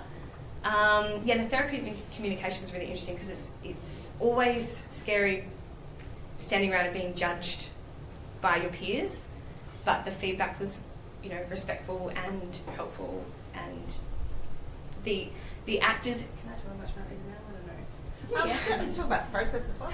The actors in the exam are phenomenal, so much so that for me at least I had to knock on the door and say, the exam's over, Sam, and I'm like, but he's still really sad, I don't want to leave. But again, that opened up. I'm like, it's okay, he's an actor, you're not leaving a distressed client, it's fine, Sam. But again, it opened up that, you know, discussion about, you know, some of the clients we will see will end like that, and having to be comfortable in those uncomfortable situations. I don't know if that helps your question or not. First semester, sorry. Sorry, first semester. So well, you had a bit of a different process. Yeah, I had a different process. So I did So Oc Science they'll still do? Oc Science, yep. IPP, and she would have done the double one. That was all the range of motion and stuff. Wasn't yeah, it? that was a couple of years ago for me. Sorry. So. I did mean like the first year of topics. Oh yeah, yeah, So, yeah, yeah. And even like for me, I know there's probably not many parents in the room, but for me, like the paediatrics topic was really great too, because a lot of the things that I learned I've sort of incorporated into dealing with my own children, which has been nice, and like learning about their sensory needs and what might be overwhelming for them and how to adjust that for them. So yeah, it's incredibly interesting. I found it really interesting and fascinating. And what about the mental health topic? Yeah, well, the mental health topic was the mental health topic was really good too. I come from a very different background with that, and I don't know if you know this, but I actually put that as one of my top 3 placement. Oh, there you go. Things. Yeah, so again, that was all around like the sensory processing skills, and that was awesome. Yeah, I think all the topics in the first year are really interesting, but it's all theory now, isn't it, in the first year? Mm-hmm. So you'll get a lot. There's something from every topic. I think occupational science was really nice to understand how to look at things from different different lenses, and which I felt like we probably all do anyway, but it's nice to sort of cement that and some of the theories around it. Yeah, I don't know that I had a favourite topic. I think there's little bits from all of them that will help shape you as a person, but it also gives you maybe like a better understanding of other people's things, particularly around the sensory thing, because I think we all, like before coming into this topic, you've got fidget spinners and all the sensory things that, my kids use at school and that, but I didn't really understand the processing behind that and why something might work for someone else. And you'll do your own sensory profile and things that, my husband was like, 100% auditory is going to go off the chart for you. And surprisingly, it wasn't. It was like visual, and so it was interesting to learn these things that I just do without thinking about it, and you just gain a better understanding of yourself, which is really cool. And also like an understanding of people around you, Yeah. which is really fun. And having more patience to be Yes. like, oh, that obviously doesn't work. Yes. While this works for me, this doesn't work for you. Let's find something that works for you. Yeah. Yeah. Yeah. No, it's great. Really supportive, reach out early. I've definitely found, in times in my life where things are getting a bit hectic, a bit stressful, if I just reach out and you're not being annoying, I always start my emails with, sorry to be annoying. You're not. But yeah, there's heaps of support.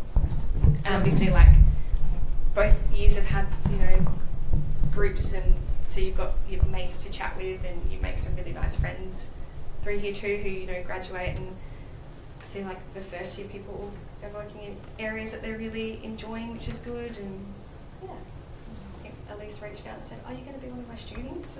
They said they need mentors. I was just thinking about that idea of, I don't want to hassle you, but quite often it's when you're thinking, I wish I could, or I want to but is the time to do it? Because actually after that, later is more work for us. And certainly if you're going, I have no clue what this assignment I'm meant to do, and you put hours and hours into something and it doesn't land, then it takes us a lot longer to support a student who's failed than it does to have a 20-minute meeting with a student to clarify what, help them steer themselves in the right direction. We don't want you to waste your time either. So if you are sitting down going, I don't know what this means, reach out, because that is literally the easiest way to do it. We will also all put up schedules for whether it's Oc Science presentations, whether it's exams. So we try and put up a draft program first, and we really encourage you to look at that and if it doesn't work, you have to drop a kid at school or pick up somebody or it's whatever, changing it in draft stage is so much easier than changing it when it's been locked in and then someone goes, oh, yeah, no, I can't do that. Everything's been planned with the right combinations of people and the right balance, so it's much harder to undo it. So just being really proactive, that's what I think would be a message that I would encourage you to think about. Be proactive, reach out. There's no such thing as a dumb question, and while we are busy, as I said, hold in mind it's easier to fix it at that point or respond at that point than it is after something's already been sort of done or marked. And to add to that, absolutely, I put Sam on very, very, very early in the day. I do know she's a mother, and she told me, and I'm like, of course you're a mother. I totally should have moved it to when you don't have school drop-off. But those sort of things don't come into our minds as we're putting a schedule together for 110 students. Similarly, I had one student go, well, I thought you'd know I was going on placement to a rural location. I'm like, I don't know all those things. Just let me know and remind me, because I don't hold in, when I'm doing a big group thing, everyone's name and everyone's circumstance in mind. So it was easy enough to switch Sam because she got into me early. The student that didn't get to me early, it was much, much, much more difficult and caused a lot more work. And so similar to that, I want to just add in with assignment extensions. So everybody can get, the university policy is a 3-day extension without needing to provide any evidence. You can get 3 working days, not just 3 days. So doesn't include weekends in that. So you get 3 working days extension. Put those extension requests in early. That's not a problem. But if something comes up, let us know early. Put an additional extension request through. It's much easier for us to approve that early on than to try and approve it later when it impacts on things like assessment policy. So putting those requests in early is really important. But if something comes up as well, can you please just email us, let us know, because we can make certain adjustments if we've got detailed information and evidence.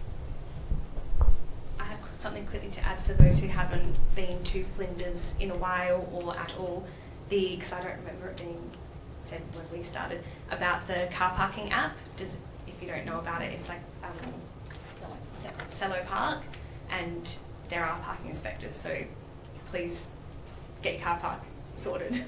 Yes, because that's not a nice surprise to get. It's like a $50 fine, isn't it? Yeah, it's quite a big fine. They're kind in a week and maybe the first week, and then they aren't kind anymore. Tonsley's fine. No issues with Tonsley. I mean, I don't pay for parking in Tonsley, so I hope I haven't got a ticket yet. You do need to do something in an app. I can't remember. There's information on the website though. Don't listen to me about Tonsley, but it's all Flinders free definitely. today. With pro week, parking is free. We're talking about schedules, exams. Oh yeah, extensions. No. And we know things come up. Things come up on a weekend. Someone gets sick.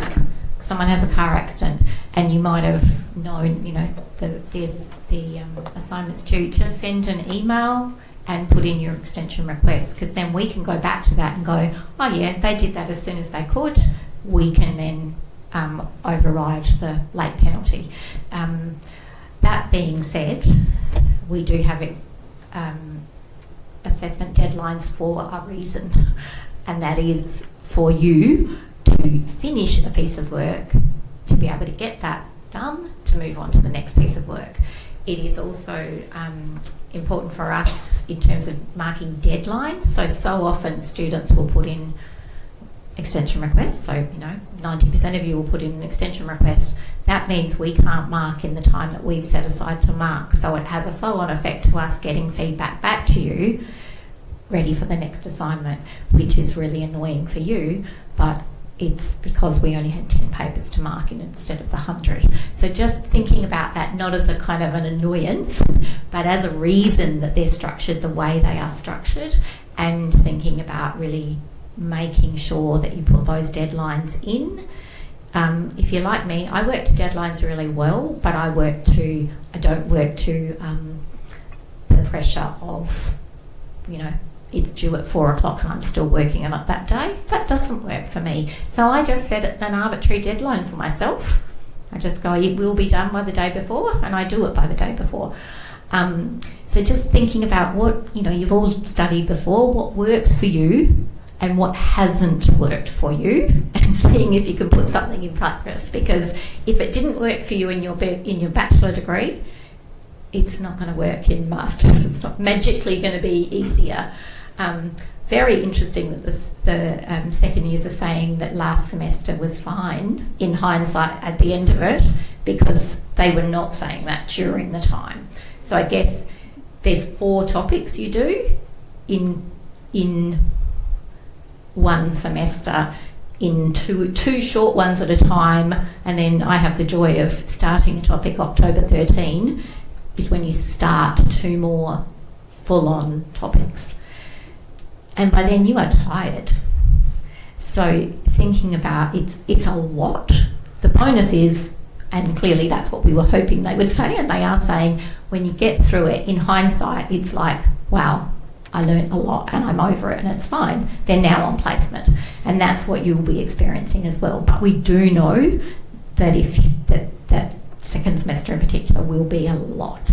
So if you're struggling keeping up to deadlines, managing your workload, whatever it is in first semester, reach out, because it will be worse in second semester. It is that, part of it is scaring us, Sam. I think you were too kind. Just in terms of knowing that it is ahead of you, so that it's certainly not a cruisy degree. It is, you get a master's in 2 years. That means you work hard. So coming in with that expectation, I think, means that it's more realistic. And then you've had the feedback from the second years now saying it was doable. They managed a work-life balance. It was okay, but there will be times in there where that will be challenging. Particularly that neuro children's, is that still how you're going to run it this year? Yeah. And I think that's definitely the time to make sure you stay on top of all your content, because that definitely sneaks up. As someone who let that slip a little bit, I can guarantee it really sucks to try and catch up on all of that. It really does. Yeah. And I was going to add that while it feels like you've got these deadlines, that these are for the assignments I've just got to get through, the skills that you learnt are absolutely transferable when you go into clinical practice. You will have deadlines, you'll have reports that need to be done at a certain time. So those skills will be transferable into your clinical practice. I think that's really important. So yeah, it's not just all the knowledge that you learn, it's the way you do it that is actually going to help you as well. Professional practice. That's the words. Thank you. Thinking we need a break. We do need a break. I'm flagging, and I'm sure you guys are. So I'm sure Sam will be here if anyone has any really pressing questions for 5 or 10 minutes. Come up and have a chat with her. What's the time right now? 11:11. So let's come back at 11:40. We'll give you 30 minutes. They're downstairs And just out there is a coffee shop if everyone needs a caffeine fix. Anyone? Otherwise, we'll see you back in 30 minutes. Maybe in about 15 minutes' time, if I still haven't got your photo, come over and get that done.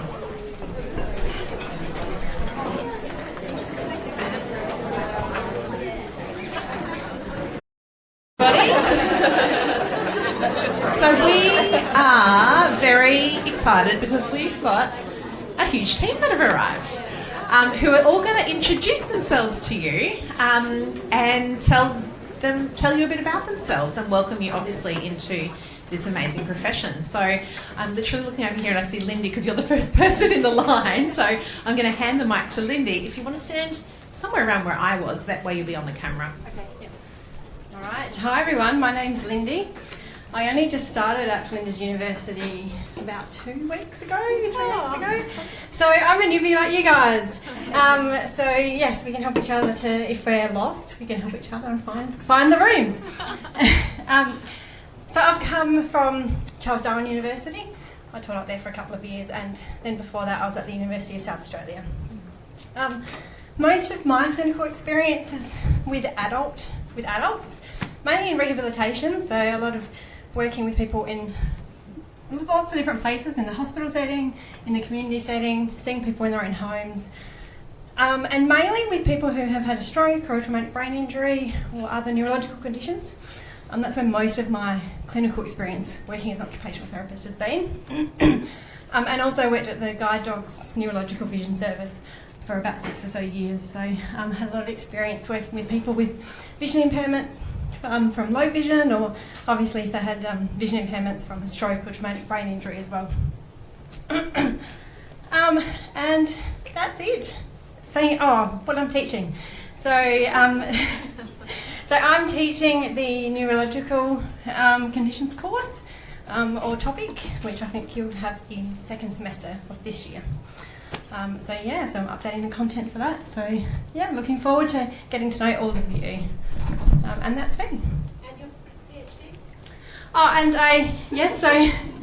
I completed my PhD last year. My PhD was looking at the screening and assessment of spatial neglect, and that's after someone has a stroke. They often neglect one side of their environment or one side of their body, and we were looking at getting agreement on how that should be assessed to make sure it's picked up on everyone before they go home so that everyone can get the intervention that they need.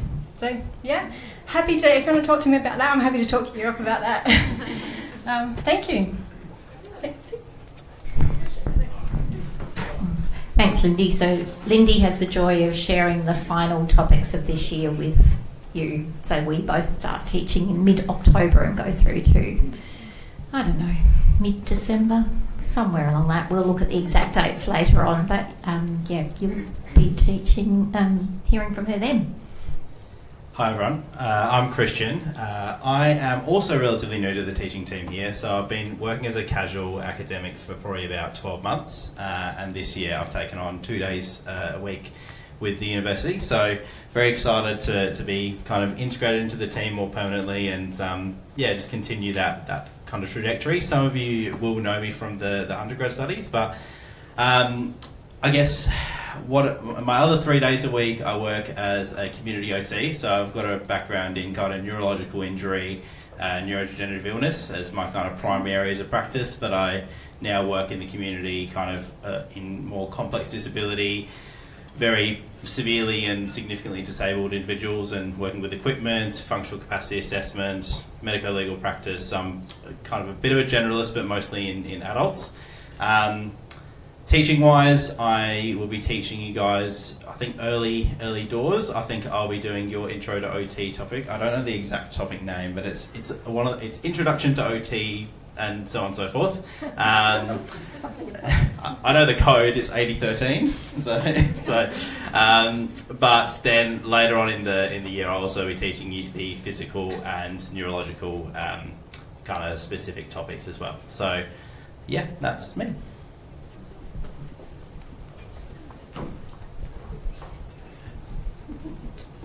Afternoon, everyone. My name's Brad. I think I'm figured out that maybe taught some of you an intro to OT in first year, so it's the first cycle through, so that's fun. But I've been here for about 5 years as a casual and on permanent staff since 2023. So I'm 3 days a week as we stand at the moment. Bit about me, I finished this program in 2017. So Sandra and Alice will tell you all about how I was a favourite and most academic and tallest and strongest, etc. But most challenging student. Most challenging, yeah. Least likely to end up teaching with us. I got a few hats. So I come straight out in 2017 and started in hand therapy, so upper limb, basically anything from the shoulder down, trauma, congenital issues, overuse, and sort of, worked my way through that, a bit of brain injury, had a little tickle into guide dogs as well, like Lindy, for about 6 months before I was lucky enough to come here on permanent staff. So I teach into a couple of undergrad topics, IPP, which will be one of your first semester topics, and then probably a lot more into your physical topic in second semester, a little bit into the neuro topic, but we'll have a lot of fun with splinting, upper limb rehab, all the physical side of things later in the year. But being here 3 days a week, always come and have a chat, pique your interest in that sort of side of things. I don't do much with the paediatric space at all. I was a kid once, that's about all I know about them. And you have to. And I've got 2 of them, yeah. And I also teach into your therapeutic comms as well. So we'll have a lot more fun about that towards the end of the year, start of next. So welcome, very excited to see you all.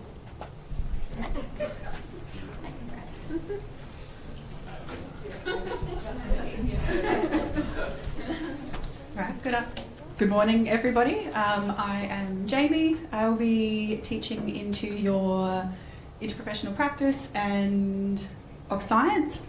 I graduated from the program here in 2016, so I do have experience as a student and then also teaching for the last 5-ish years between casual and permanency.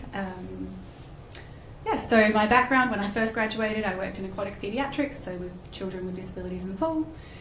And then I moved into aged care, the complete opposite end, and I was there for a while. And then I moved into a combination of teaching and mental health, and I still do that now. So I work part-time with SA Health in the southern region in the mental health space across community and inpatient, wherever the need is. And teaching, and in my spare time I'm also doing my PhD, so looking at young adults becoming elite athletes and the impact on their identity development from an occupational perspective. So maybe one day OTs will work in sport. Want to talk about wheelchair rugby? Oh yeah, in my spare time I also am the state manager for the wheelchair rugby program in South Australia, which I also referee nationally, so if anyone has interest in wheelchair rugby and adaptive sport, I also am very knowledgeable in that space. Yeah, thank you. You had the most amazing holiday that we're all envious Oh yeah, and I just got back from 3 months in South America. Touring on her own, doing all sorts of incredible things, making us all jealous. So yeah, Jamie packs a lot into her life, and is very impressive. Probably the most adventurous of our team. She died with sharks without a cage. They're friendly, they don't even like humans. I feel like that's a really hard act to follow. I'm quite dull compared to Jamie. My name's Lauren. I have only been teaching sort of on staff for the last 6 months here at Flinders. I started at UniSA. I teach largely into occupational science and mental health, so all the shades of grey in occupational therapy, which I think is one of the more, well, I mean, no offence, I find it a really exciting space to be in the shades of grey because you get to be creative and problem solve, and OT can fit into pretty much anywhere, and I really enjoy that aspect of it. So I work part-time. Prior to being with Flinders, I worked for 10 years as a community mental health OT through SA Health, so use specialist mental health with sort of complex, chronic, enduring mental illness. And that's probably my passion, but yeah, occupational science is where you'll see me in the first semester, and again, that's all shades of grey, but it's a really exciting topic to think about the bigger picture. Not just people and what they need to do, but what is the bigger picture of a person and what makes them up, which is the beautiful part of our profession. We're not just task focused, there's so much more than that. I think that's it. Yeah. Lauren contributes amazing little fidgets, messages, lollies to keep our whole team going. So she really supports us to keep thinking about our mental health and well-being and our sensory needs. So it's amazing to have her input. Absolutely. This is kind of exciting. Got such a big group of people. So missing today is Kate and Simone, who we've talked about before. You'll meet them on Thursday. Yes, it is Thursday, not Wednesday. Sorry for anyone I confused. 100% Thursday morning. And then Belinda, who isn't here at the moment, she will meet you, or her class, I guess, next week. So her area of practice is private practice and lots of medical legal work. And Ali Chisholm, who is also new to the team, and her background is paediatrics, but she'll be teaching in occupational science in semester 1. So, yeah, very exciting. Tim, did I miss somebody? Yes, we already talked about Kate before. Okay. I didn't miss Kate, because they're doing the AI session on Thursday. Yeah. Great. Does anyone have any pressing questions they want to ask these guys? Because we'll free them up and they can move on if they wish. Is there anything you wanted to add to that, Sandra? I said we weren't interesting. Oh, you were very interesting, Brad. That's one question. Always yes, Ali. Someone said they work in medico-legal or something. Oh, I said that about Belinda, but someone Christian else did. There you go, Christian, here you go, take this. What on earth is that? I'm glad I don't have to answer that.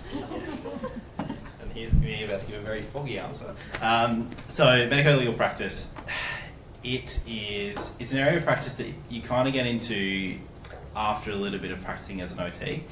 So essentially, what happens in, let's say, for instance, someone has a motor vehicle accident, or someone experiences medical negligence within the hospital system, or any system for that matter. There's a lot of work that goes into lots of areas of practice here, but basically it's about providing an opinion within your clinical expertise as an OT related to a particular case. So, for example, I'll just give you a case example. So, on Thursday last week, I went to see a child who has a profound disability, ASD, intellectual disability, cerebral palsy, and currently their case is with the Administrative Review Tribunal of the NDIS. Now, the ART, which is short for Administrative Review Tribunal, is essentially trying to gather evidence to understand what this child's needs are, and make a decision on what supports they then get. So my job is essentially to come in. I'm purely impartial. I'm contracted in by the NDIA or the ART, but my job is to provide purely objective evidence on what this person's actual disability or kind of needs are. So it's a really kind of, it becomes, there's obviously a lot of grey that exists in OT and still within medico-legal practice, but it really tries to make things black and white, and often it's about trying to communicate things in a more clear and articulate way. So that was probably a very vague answer, but hopefully that gives you a bit of an idea of what it can entail. That's pretty good, thanks Christian. Does anyone else want to ask anything? Okay, fabulous. That's great.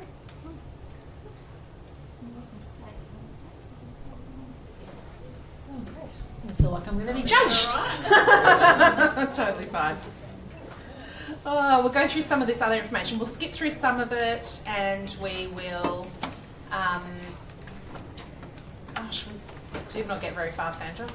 Are we surprised? Fabulous. Okay, so the course absolutely has course aims, which are listed here on the screen. This is what we're working towards in all the topics that we do, building you to meet those aims at the end of the degree. So I'm not going to go into them in more detail. We will look at those in some of our other topics. But the overall aim, obviously, is for you to be able to graduate as an occupational therapist, get your registration and practice, which is what we're working towards. This information is from APRA, and this is a bit of a snapshot of the profession. It's really interesting. I update this slide every year, and it's great to see all the new OTs that come in. So as of the 31st of December last year, we had in Australia 36,000 occupational therapists registered in Australia. And you can see from that for South Australia, 85% identify as female and 14.2 male. Every year that number's getting slower and slower that way. I think when we started a few years ago it was still in the 90% female, so it's really exciting to see that shift moving downwards. And in fact we are the best in the country in relation to the gender balance, which is really exciting. Similarly, on the table below, you can see the peak age. Now, that one has not changed since I graduated as an occupational therapist, probably similarly to Sandra. So we get that peak sort of age around the mid to late 20s. A lot of that is to do with the fact that that's when everyone's getting out and graduating, and we have a drop-off as well. But also, because we are predominantly females, a lot of occupational therapists will either take part-time work or they will leave the profession. So we see that drop-off happening as well. So yeah, that one has stayed the same for as long as I actually remember. And this is a bit of a snapshot of South Australia. So there is just shy of 3,000 occupational therapists in South Australia. And again, you can see the distribution of that across, across the different genders, and also see how that relates to other states across Australia as well. So highest in New South Wales, followed by Victoria, then Queensland. Lowest number of OTs in Tasmania. Part of that's to do with the fact that obviously it's got a small population, and also it hasn't had an occupational therapy program in Tasmania until this year. So their program is just starting this year, a master's program, which has been very exciting for their state. And ACT, obviously, that's an even smaller place, so we'd probably expect smaller numbers there too. The unique features of our course. Do you want to talk to this one, Sandra?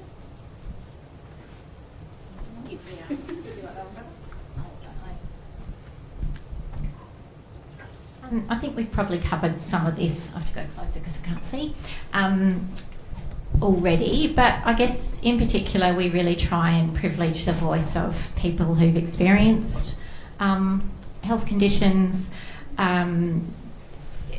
so that we can really make sure again that we're meeting the needs when we graduate you.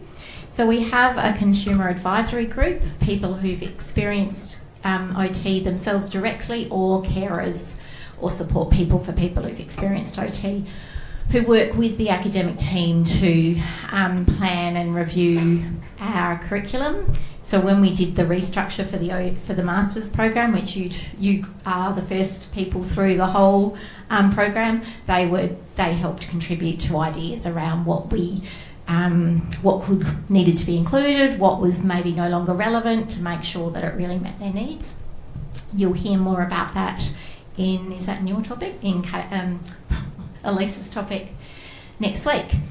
Interprofessional practice is the way of the future.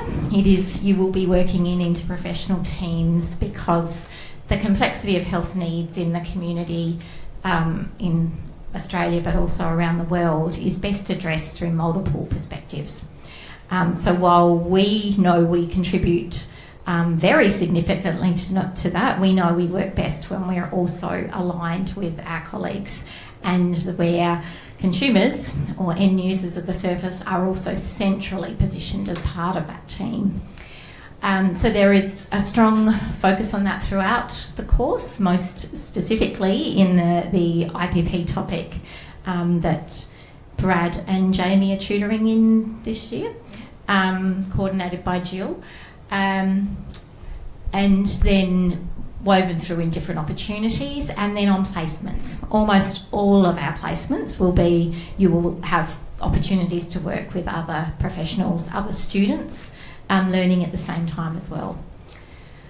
Placements, we have more than 1,000 hours, so the requirement for you to be graduated is 1,000 hours of clinical placement. Our course allows you to meet more than that, because we have 3 clinical placements, and a 4th project placement, all of which contribute to 2 hours. I coordinate the project placement, which will be next year, semester 2. Second year, semester 2. Excellent. I was thinking in my head, how do we fit that all into this first year? and We how? don't. Yeah, That's the good. answer. So that's next year. So you don't need to be thinking about that yet, other than that it's a really exciting opportunity to work on a agency-generated project idea and deliver back an outcome that our agencies want. And yeah, many of our placements have IPP.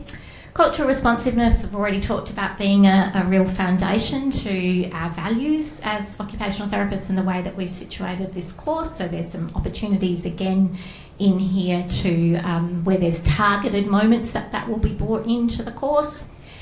And then therapeutic communication. So that is a particular way of engaging with people that allows you to really truly connect with the people that you'll be working with. Many of you will have done communication topics. Sometimes we're unlearning some of that communication to get to this next level of much more flexibly and authentically connecting with people. And that unique factor about our course is that you learn that alongside your clinical skills. And Sam was just talking about the therapeutic communication exam because they've literally just finished it. It's the first 2 weeks of second year for you. You come in for an intensive and then there's an exam where you run a session with an actor as a simulated client and you're marked on your therapeutic communication skills. So that's, we hold that to be a really high standard, probably a lot higher than most master's courses. And if you talk to your supervisors when you're on placement, they will often say, my goodness, like that sounds terrifying and I would struggle to do that. We kind of have no bones about the fact that that's really important because you can be the best clinician in the world, you can have the best knowledge and skills here, but if you can't build a meaningful relationship with someone and you can't truly understand what matters to them, all of this is actually wasted. And we see that a lot in the healthcare systems. We see people who problem solve for their client and it's not the right problem.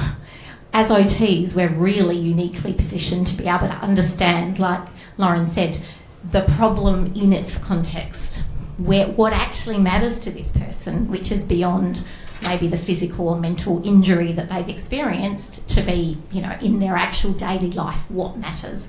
And therapeutic communication is a really powerful tool for enabling that to happen and that the process to be able to build that relationship with someone where they can actually tell you what really matters in their lives.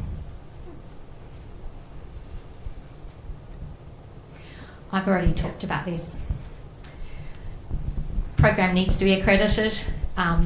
We have a process where it is, so that the program you're currently on is fully accredited, and the programs that we're bringing in are in the process of being accredited. It's a 5-year cycle. Within every year we have to report on how we're meeting certain targets so that you can be assured that when you graduate, you're graduating from an accredited program. Yeah, we probably don't need to go into these too much because you are going to be going into these an awful lot in the topics, but these are the competency standards for our profession. These are what you need to meet. All of your topics will have the competency standards mapped in the back of the topic booklet, and you can see how what you learn builds together till the very end where you're ticking off absolutely everything across the whole degree. Similarly, you're registered as we are all registered as occupational therapists with APRA. You will be registered as a student. You do not need to do anything. The university will do that on your behalf. So don't try and contact APRA to get your student registration. That'll happen.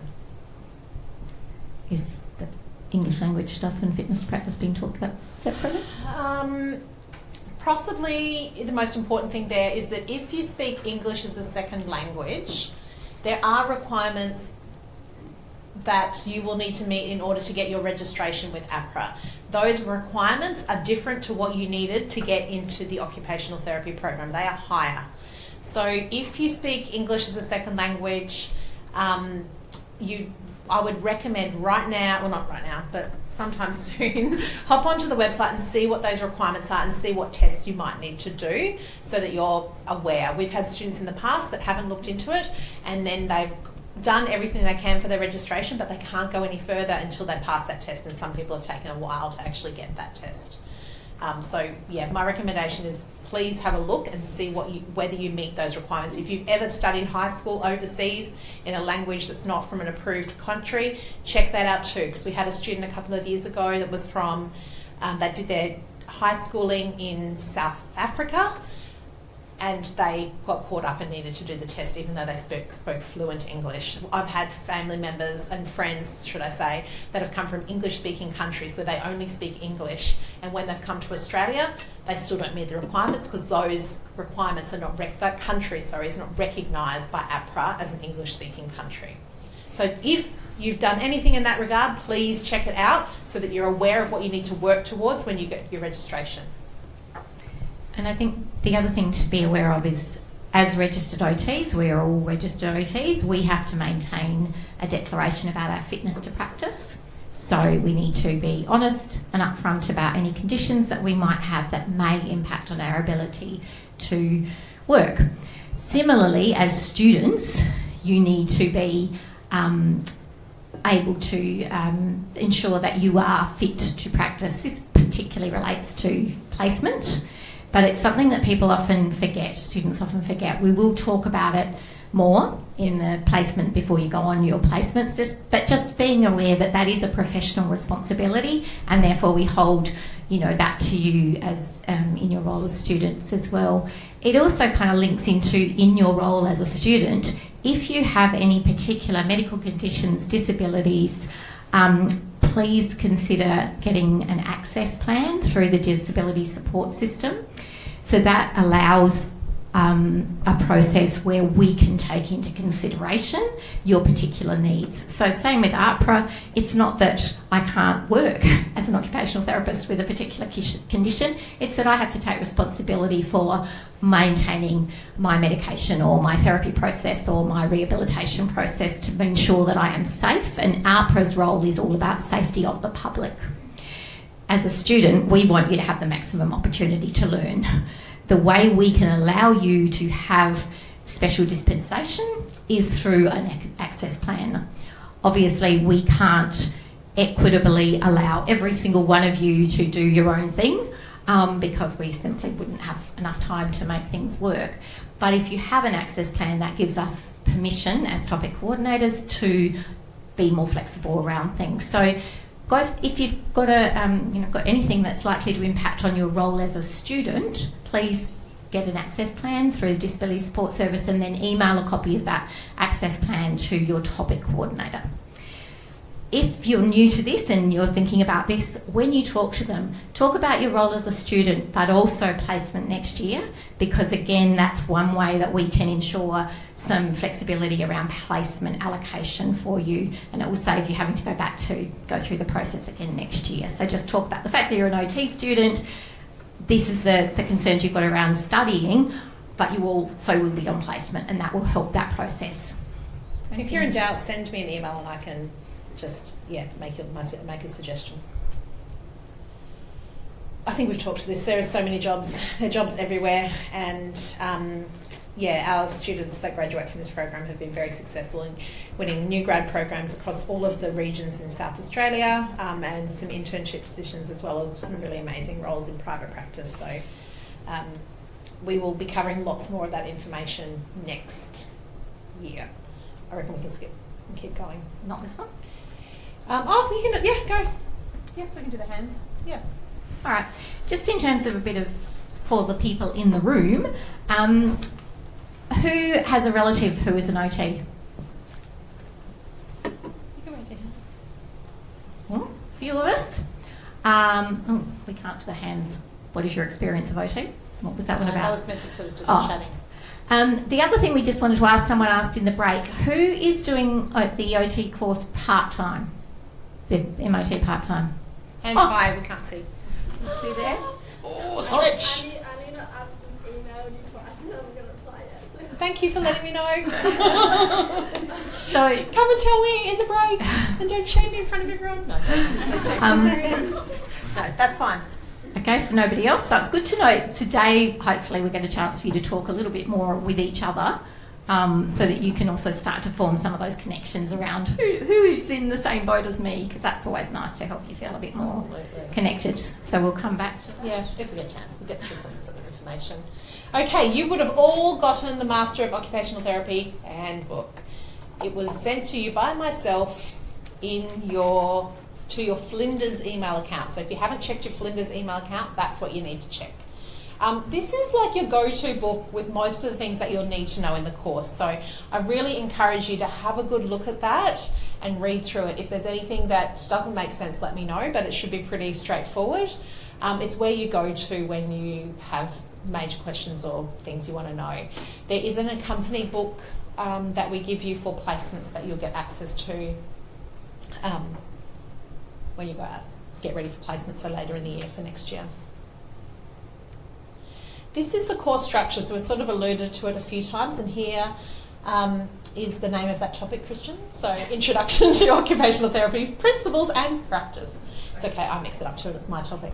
As well as Occupational Science, OT from an older practice from an older person's perspective, and the interprofessional practice topic. So that is semester 1. In semester 2, we have 4 more topics. So OT from a children and families perspective, from a physical perspective, from a mental health perspective, and then a neurological perspective. So these two happen together? Yes, I was going to get to that on the next slide. Okay. Come back into second year where in semester 1, you've got 2 topics. So these topics are worth 2 topics each, so that's the equivalent of 4 single topics. And they are your placements. So clinical placement 1, then clinical placement 2. Move into second semester, and you've got clinical placement 3 and the transition to professional practice project topic that Sandra was talking about before. I'm panicking that there was no way we could fit it into here. Yeah, no, you Thankfully, can't. we don't have to. Yep, so the next slide. So this is the teaching team for semester 1. So IPP, rehab studies, interprofessional practice, is on the Monday. Oc Science is on either a Wednesday or a Thursday. The OT Principles and Practice is on a Tuesday, and then the older person's topic will either be a Wednesday, Thursday or Friday. So all lectures are pre-recorded unless you've got it in your timetable with a classroom. If there's a room associated, that means it's face-to-face. Otherwise, they are all pre-recorded and online on Flow for you to access. All workshops, seminars, classes are face-to-face unless it says you've got a Teams meeting, for example, for that. But most of those classes will be face-to-face on campus at Sturt. That's the majority of where those classes are. So there might be a couple of changes happening with timetabling to your timetable. These do happen at different times because we've got large numbers of students and then we've got one class with 4 students in them, so there might be some shuffling happening. If that's a massive issue, can you please let us know? But just be aware that there might be some changes. We've also highlighted in the topic booklet any weeks that you might have a change in your timetable. So for example, in my topic, the Principles and Practice on a Tuesday, we're on a Tuesday for all semester except 1 week where it'll either be a Monday or a Tuesday. So please just double check that you know where you need to be when you need to be there, and just be aware of those changes that happen. So that 1 week we actually had some elders coming in to do basket weaving with you all, which is an amazing experience, but we can't replicate these amazing women into multiple sessions on 1 day, so it goes over 2 days.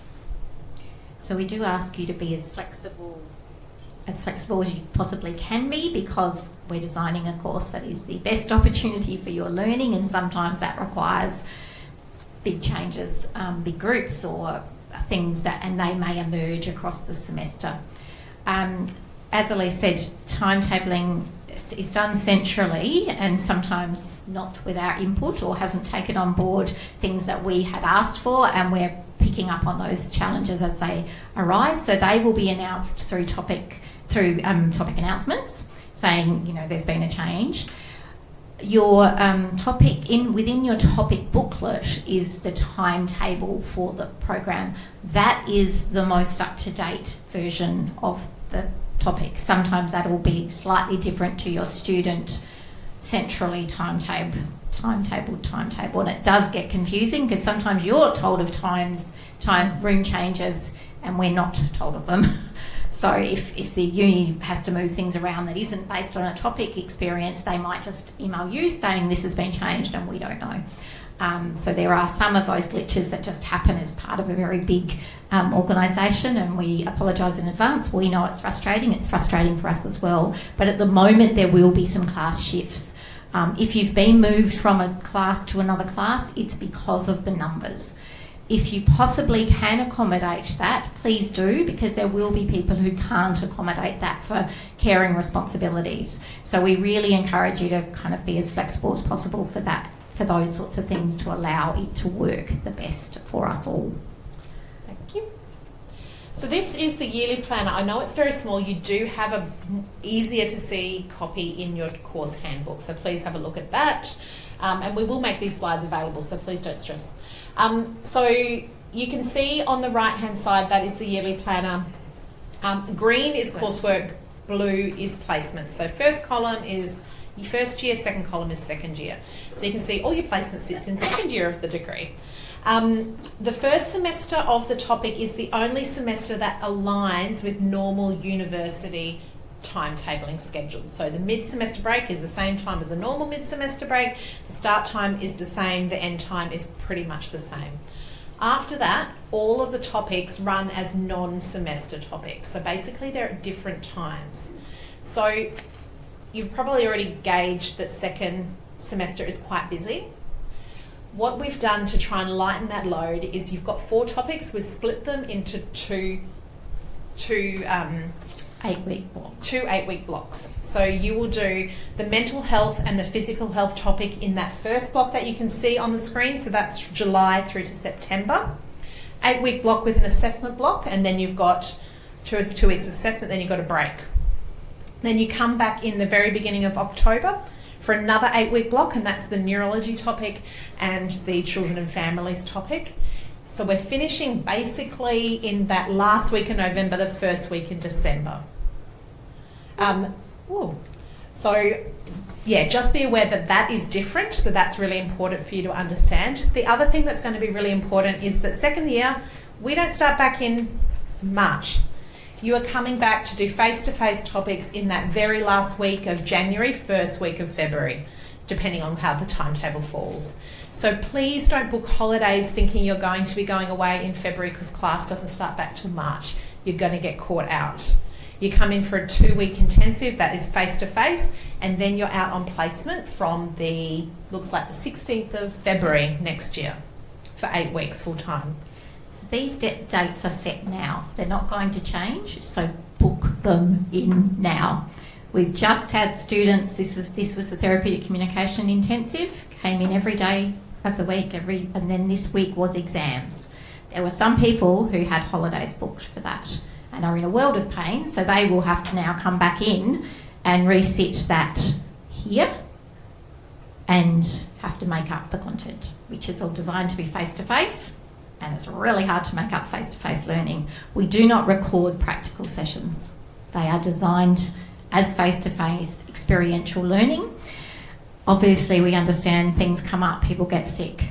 In that case, the idea and the process is that you reach out to your peers, you look at the information that's on Flow, you work through that to the best of your ability, then you contact the topic coordinator to say, it didn't make sense to me.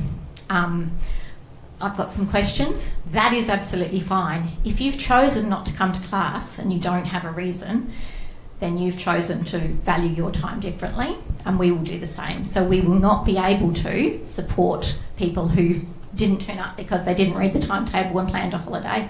That's not fair or reasonable for any of us. If you are sick, if there was a genuine reason why you couldn't come, we'll bend over backwards to support you to have that learning experience and make sure you don't miss out. But that's why we tell you this now, so that you're aware. Spread the word to friends, family, extended family, wherever possible. Don't get married for the next 2 years. I'm studying the Masters. I need you to just put your lives on hold while my life is on hold. But we actually nearly once a year have this conversation. Yeah. It can be really difficult if you've got something, obviously things are already planned. But if things are planned, please come and talk to us privately. That's as soon as possible, because we can talk to you, even if it's maybe a difference in a day of flights could make a difference between your learning experience and not. Similarly, you can't take big periods of placement off to go away on holidays. Placement is set. If you've got a wedding booked, if you've got something booked in one of those placement blocks and you're gone for a period of time, and that period of time is any period of time, more than 2 days, then you miss that placement block and come to the next placement block. We can push those down. But we just can't have you missing big chunks of clinical placement for any reason other than illness. So we enter into agreements with our agencies that we will provide students. They run services based on having students. So it isn't a flexible process, it is a contract. For us to get the number of placements that you need to be able to graduate, we have some rigidities that we have to follow. We would love it if we could meet every one of your needs, but it is simply not possible. So we do have to be really hard line about those things. We've got someone at the moment who had it's a particular significant family event. She wanted a week off placement. She wanted 2 weeks off placement in the middle of the bit block. We've had to say no. We get that that event is significant, therefore she has a choice around that, and she has chosen to repeat that placement in the next available block. So they're the kinds of things you will have to be aware of and thinking about. So genuinely, I know it sounds funny, but do spread the word, saying to people, I'm locked in for 2 years with very little breaks. It's not the usual uni, you're always on holidays thing. It is not. Masters is very different. So if you have a look now, you'll see those dates and times. In the assessments, you are going to be doing face-to-face prac exams, things called interactive orals, where you talk through your knowledge and your clinical reasoning. Again, they will be on set days that we have a little bit of flexibility around, but seriously, don't book holidays unless it's in the dates, because otherwise you're in for a world of pain. Your timetable will say for some of the topics that have exams, so 8014, the older person's topic, will say that you've got 2 or 3 days of exams in that assessment block. You've probably seen that already. You're not there for that many days. We will create a schedule. You'll be there for 30 minutes across those days. So you're not having 3 whole days of that. And we will develop those timetables though, and put them out in the first month or so of topic. So that's what we were talking about. When they go out as drafts, good opportunity to say, actually, I have this commitment. It could be a doctor's appointment, specialist appointment, whatever. It's not flexible, that's fine. Likewise now, if you know you've got some things that are booked in, reach out to your topic coordinators, because we can, before it's locked in, either tell you, look, I'm sorry, that can't be flexible, or say, look, actually for that week, if you swap to a Tuesday class, you won't miss the content, so you could still fly out Wednesday, as an example. We're happy to talk with you about that if you're proactive as well, and let us know. Absolutely. Does that make sense? Is there anything you want to clarify about that, or is there anything not clear?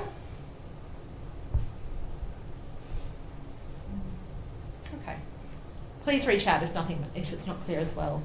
Attendance is expected, so face-to-face classes.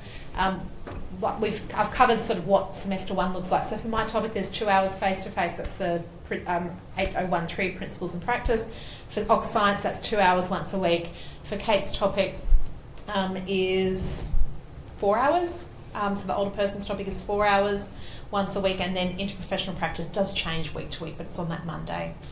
Second semester, you will have, for each of those 2 blocks, you'll have 5 hours per topic of face-to-face time, with roughly 4 hours of lectures plus prep work on top of that. So while you're only coming into class at the university for 10 hours total, there is other work that you'll need to do. So just to be aware and plan that time accordingly.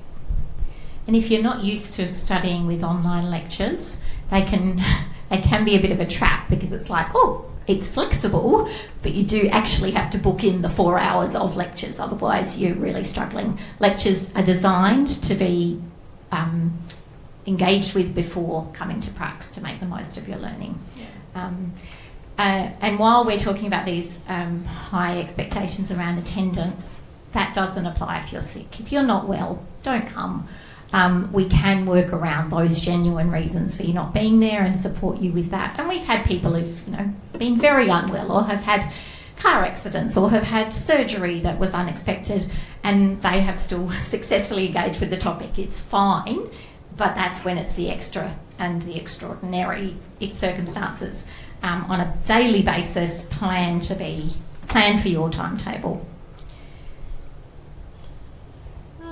So I think we've kind of talked about most of those things. Probably the one that's down the bottom that Simone would love me to raise is driver's licenses. So for most clinical placements, well, for a large number of clinical placements, you would be required to have a driver's license and or a car so that you can actually go on your clinical placement. So for anyone who doesn't have that, that's something to work towards this year to support you to have a larger variety of clinical placement options. The alternative is we've got students travelling long distances for placement on buses. So I guess that's the thing that you need to start thinking about as well. When we allocate placements, we try as much as possible to put you within postcode range as close as we can to where you actually live. So if you've got your home address in, say, Canada, you might want to change that because you'll get the most northern placement possible to get you as close to Canada for your placement. That's how the system works. So please, like, obviously we're not going to send like the northern part of Adelaide, and if you live in the southern, it's not going to be helpful. So please just make sure your address is up to date on the system.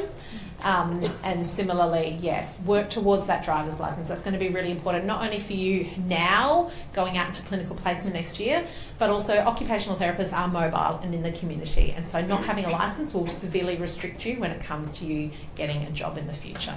Most jobs, having a license is a requirement in Australia. So the other thing, just to draw your attention to...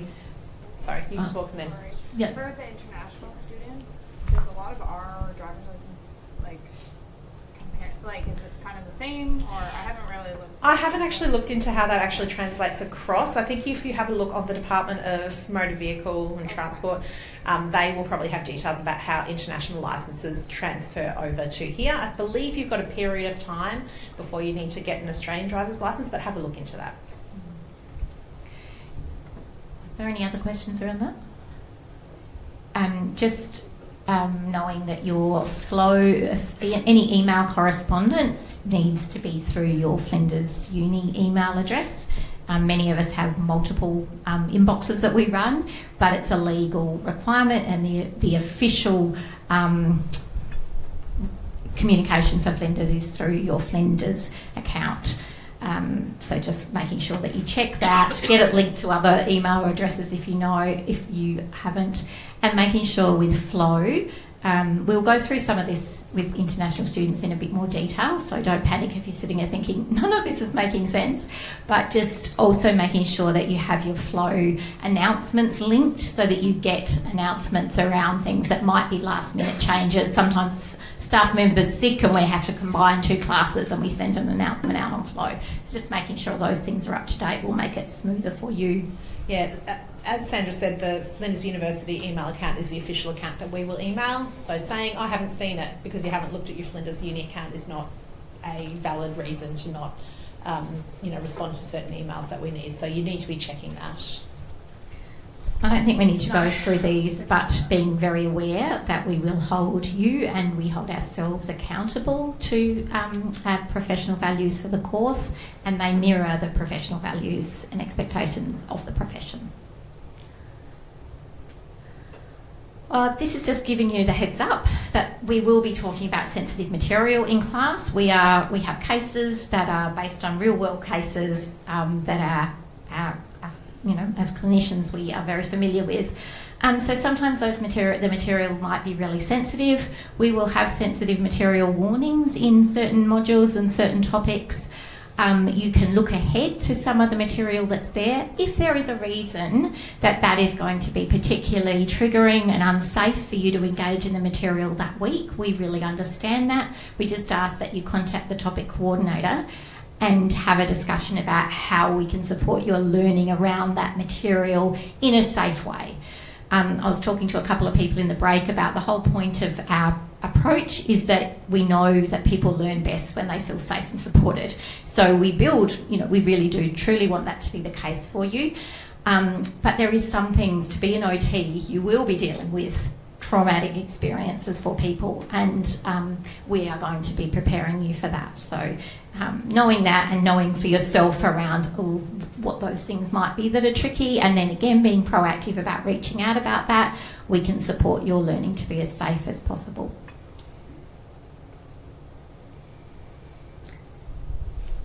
This is a really good guide. I'm not going to talk too much to this again, but how we use language is really important about creating and upholding the values of us as individuals, but also as occupational therapy students or occupational therapists. How we speak, how we write about people has power. And we want to ensure that we're making that as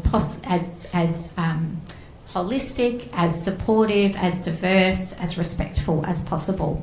There's a really good guide here in the link for you to have a look at around the ways that language should be used in our course. We have some terminology guides for Aboriginal and Torres Strait Islander conversations and the way to use and talk about that group of people, and this is another really good one for talking about people with disability. And that will be one of the things that we will provide feedback on any written assignments, is how to be respectful. What is it's like learning a new culture of a health and person-friendly language. So that's part of the learnings, and this is a good resource for that. Covered that pretty much. I guess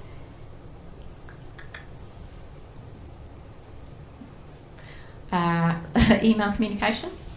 Have you done that around how to set up email signature? That's going to happen in a few days. It's also in the top booklet. Excellent.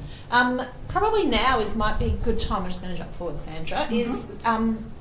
So we know students do have whole cohort communications. And I am going to jump forward to a page in a minute that Trinity has kindly set up for you to set one up for your whole cohort, which is good. I think just be mindful about how you use that, because it's really easy for stories to sort of get around on those sorts of forums that then cause hysteria for certain students, but also for misinformation to be spread. So, for example, I don't understand this assignment. What's everyone else doing? That's a real classic one where we see everyone going off on a wrong tangent because one person said one thing, and so not getting the proper information from the people who need to be giving you that information. So just be mindful of that. And the other thing is that you need to maintain a level of confidentiality on these types of forums. So it's not the place to be talking about how much you are, when you're on placement, not enjoying placement and how awful that placement site is. There's lots of context around why a student may or may not be enjoying placement, but also it's very easy for someone to take an image of that chat and then it to get out into a very small world of OT. We saw there's 2,500 OTs in South Australia. It is a very, very small pool of people. And prior to this university starting 15 years ago, everyone graduated from the University of South Australia. So everybody knew each other. And it was really, if that person didn't know them, they knew someone who did know somebody. So word can spread very quickly. And we say this based on an example that happened a couple of years ago where conversations were happening about a placement site on this group forum that one of the other students said to their supervisor managed to figure out where they were on placement. And so it caused a lot of angst and a lot of issue, but it also is a reputational risk for us as a university, and for you as Flinders University students, and for you as a cohort. So we want you to think very carefully about what you're messaging and how you're messaging this, and how does that align with policies around how to use social media. There's policies on the APRA webpage. There is some that sit within the university, but there'll also be some that sit within the organisation that you're on placement with. So I want you to think very carefully about that. This is part of being a professional. That's the reason why we're health professionals. We're not technicians. We have professional responsibilities, and our opinion is considered, rightly or wrongly, to be of a higher status for other people, members of the community. So there have been instances where people have been reported to APRA and have had sanctions based on what they have put in their own private social media account. because they're seen as having an influence that is different to an everyday member of the public. So just being really mindful about this is part of what you learn by the end of the 2 years around what is my role as a future health professional? What does that mean? How do I hold myself to account, the values that we talked about? How am I embedding those? And this is one that often students don't think about because it's like, well, that's my private life. I can do what I want in my private life, but actually we can't. We have responsibilities around the role. We will talk about this a bit more, but it's really important to start thinking about that and what's the right forum for talking about things that you're concerned with.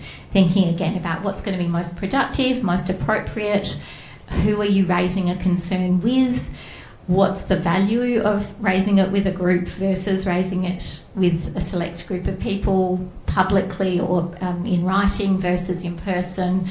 All of those sorts of things are things that are really important to be considering. Yeah. So in saying that, obviously you can 100% have a group for your cohort. I think that's really a great way for you to start to connect with each other. It's a great way for you to organise like catch-ups as a group. We strongly encourage that because I think that when there's harmony amongst the cohort, you know, you have a great time in class and you're all supportive of each other. So yeah, we strongly encourage that. If you're organising events, please just be really mindful of people's different financial capacity. So different people have, so, you know, we're not going out for $100 dinners, you know, every week or something. So think about the range, but also think about the fact that there's some people who don't have licenses. Are there places that you're going to get together as a group that are easily accessible? So I think we just encourage you to think like an OT and to think broadly in those spaces. I'm just going to go forward to the... There we go. So this is a messenger group, I believe, Trinity, is that correct? Yep. Fabulous, thank you. So you've set that up for your cohort to jump on and to be able to message as a larger group. Great. So please feel free, I'll give you a minute to do the QR code and get that set.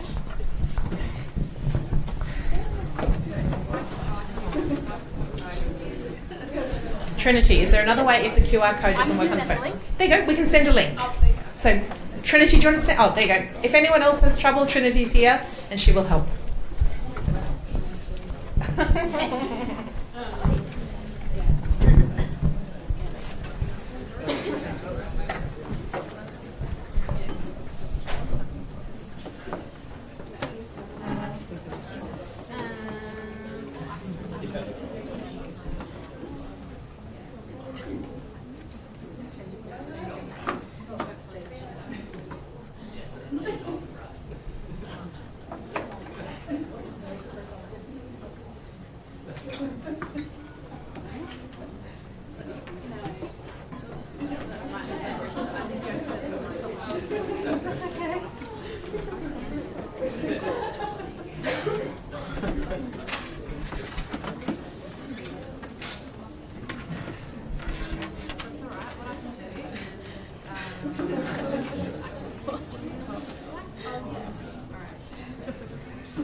Has everyone got the QR code? Excellent. I'm going to jump off this slide. Oh, Did you get it? Someone was just taking Sorry. a photo. Did you get it? Does anyone still need it? Sorry. Apologies.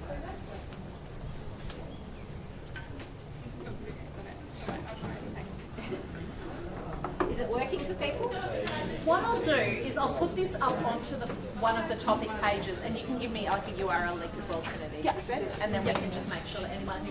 There will be a few people that didn't get here today, so they'll want to do that. Okay, so does anyone still need the QR code? No. Great. I'm going to go all the way back to somewhere here. Pardon? Oh yeah, that's back here. That's a nice one. I like that one.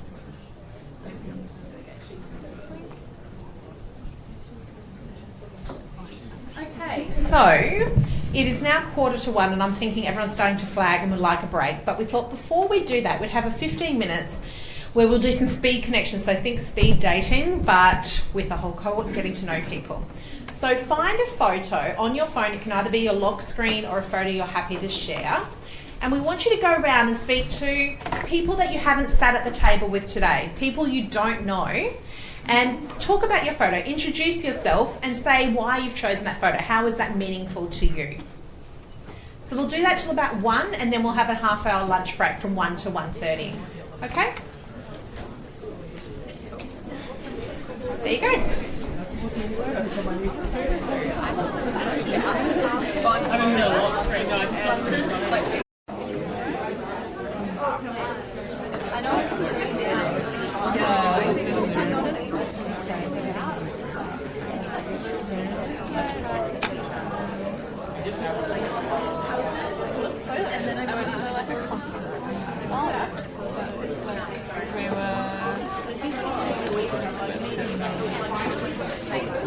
We were like that and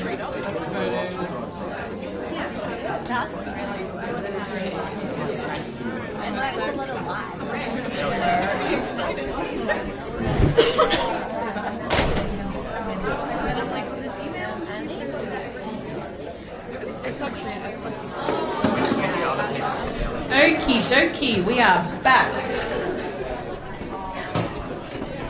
So we're going to try and get through the next bit of information in the next hour or so, and then we will, those students that have come through the Bachelor of Health Science studied at Flinders beforehand can move on if they like. They're welcome to stay, but we're going to go through some specific information for people who've never studied at Flinders before, and some stuff with our international students as well. So that is the aim of the next couple of hours.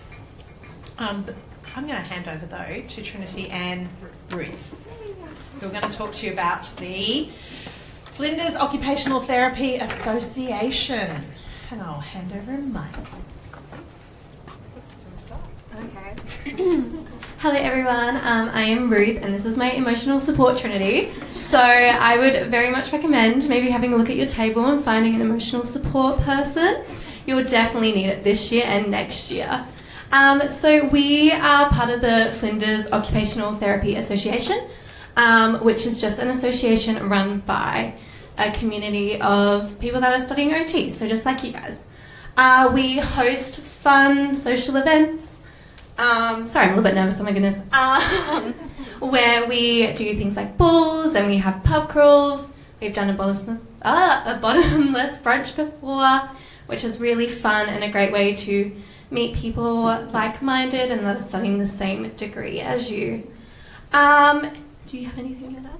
So if anyone wants to join the association, there's not too much work involved if we can get as many people as possible. Pretty much it's just planning fun events. We have funding that helps us do this, but we need plans and we need to be able to execute those plans. So if anyone wants to join, that's great.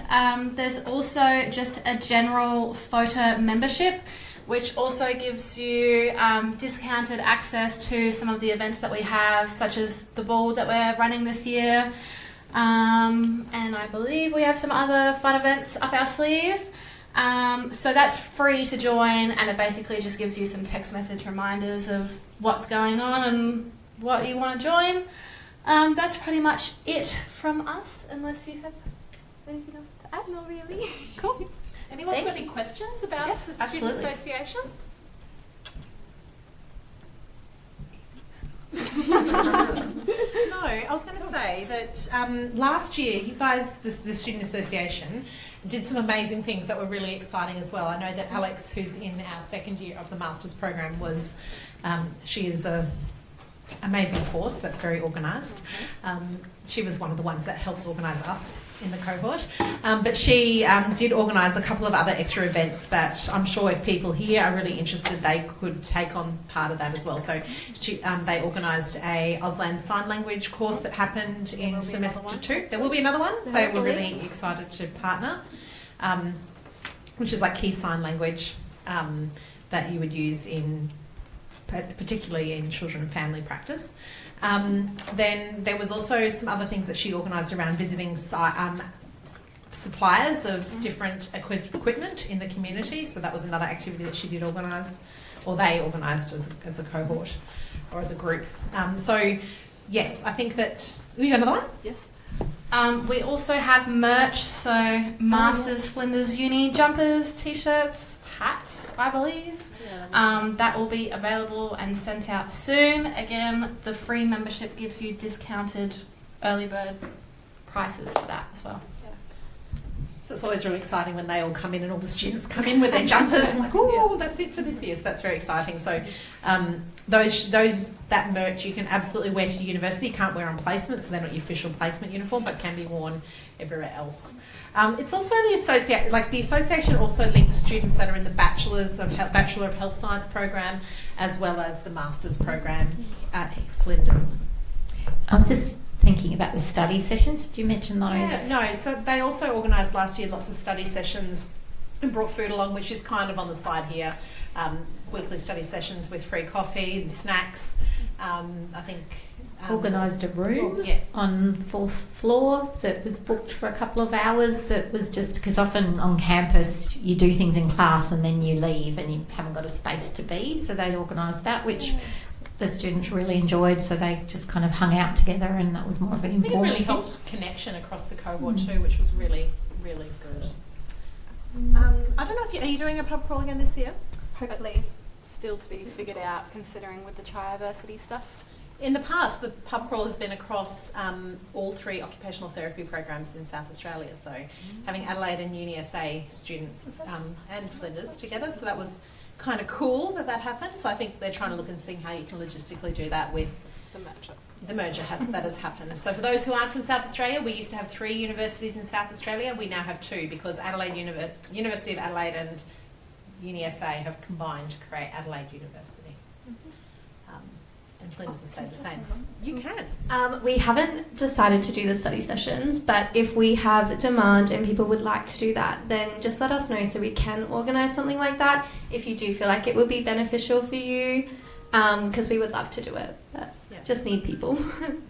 It was so fabulous. It was great to walk down the corridor and see them all in there. It was really great. It was so good. But I think the key, if I'm reading between the lines, is if you want to be involved and you want to help out, they need a couple of bodies to come and help them.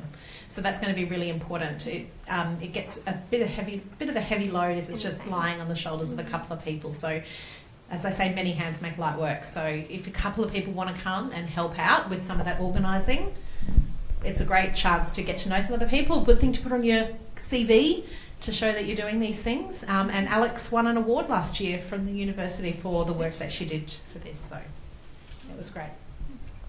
Yeah, I was just going to say, if you're feeling a bit shy and disconnected, joining a group like this is a really nice way of building friends and building your confidence as well. So on the screen is a QR code, so you can get your membership. So if you would like to do that now, it's free. I encourage you to pull out your phones and scan to join. So I'll give you a minute to do that. Thank you, guys. We're also very friendly faces, so if anyone has a question or anything, come up to us anytime. So you both have studied in Flinders in the Bachelor of Health Science. Yes, we do. So that's something we didn't cover. As you guys scan, I'll just mention that we do have a couple of different pathways coming into the program. So we have a 5-year pathway. So a portion of the students here in this room have completed a Bachelor of Health Science and have moved now into the Masters. So they've already been studying here for 3 years prior to arriving in this room today. So yeah, show of hands, who is a person who's been here before, studied before, Bachelor of Health Science, 5-year pathway. So these are some faces for anyone who doesn't know to ask questions. How do you use flow? How do you find stir? How do you park? All those things. These guys will be in the know. We then have a portion of students that have come here direct entry, so directly into the program, haven't studied that Bachelor of Health Science, and they're domestic students. They are here as domestic students. So who are our domestic students that have studying at Flinders for the first time or in the Masters for the first time? You can study in this program, haven't studied the Bachelor of Health Science. So some people who know Adelaide, may know Flinders, but know certainly out studying in Australia. And our last group of students are our direct entry, but international students. We kind of had a bit of a hand before. So hands up if you're our international students. Been in Australia maybe 2 days, 3 days, some of you. Not long. So it'd be great for those locals to reach out to our international students and welcome them here to Australia. Some of them have just arrived. Who got here yesterday? One, you arrived yesterday. Yeah. Amazing. Well done. And some, I think, 2 days ago, Saturday. Oh, there's a few. Friday. Yeah. And prior to that, yeah. So some of us are jet lagged. So really good opportunity to reach out to people that you don't know, especially if you're really familiar with Flinders, and you know, be helpful. I can't even imagine how daunting it must be sitting here listening to all this when you've only just arrived in the country a few days ago. So be kind, be compassionate, reach out.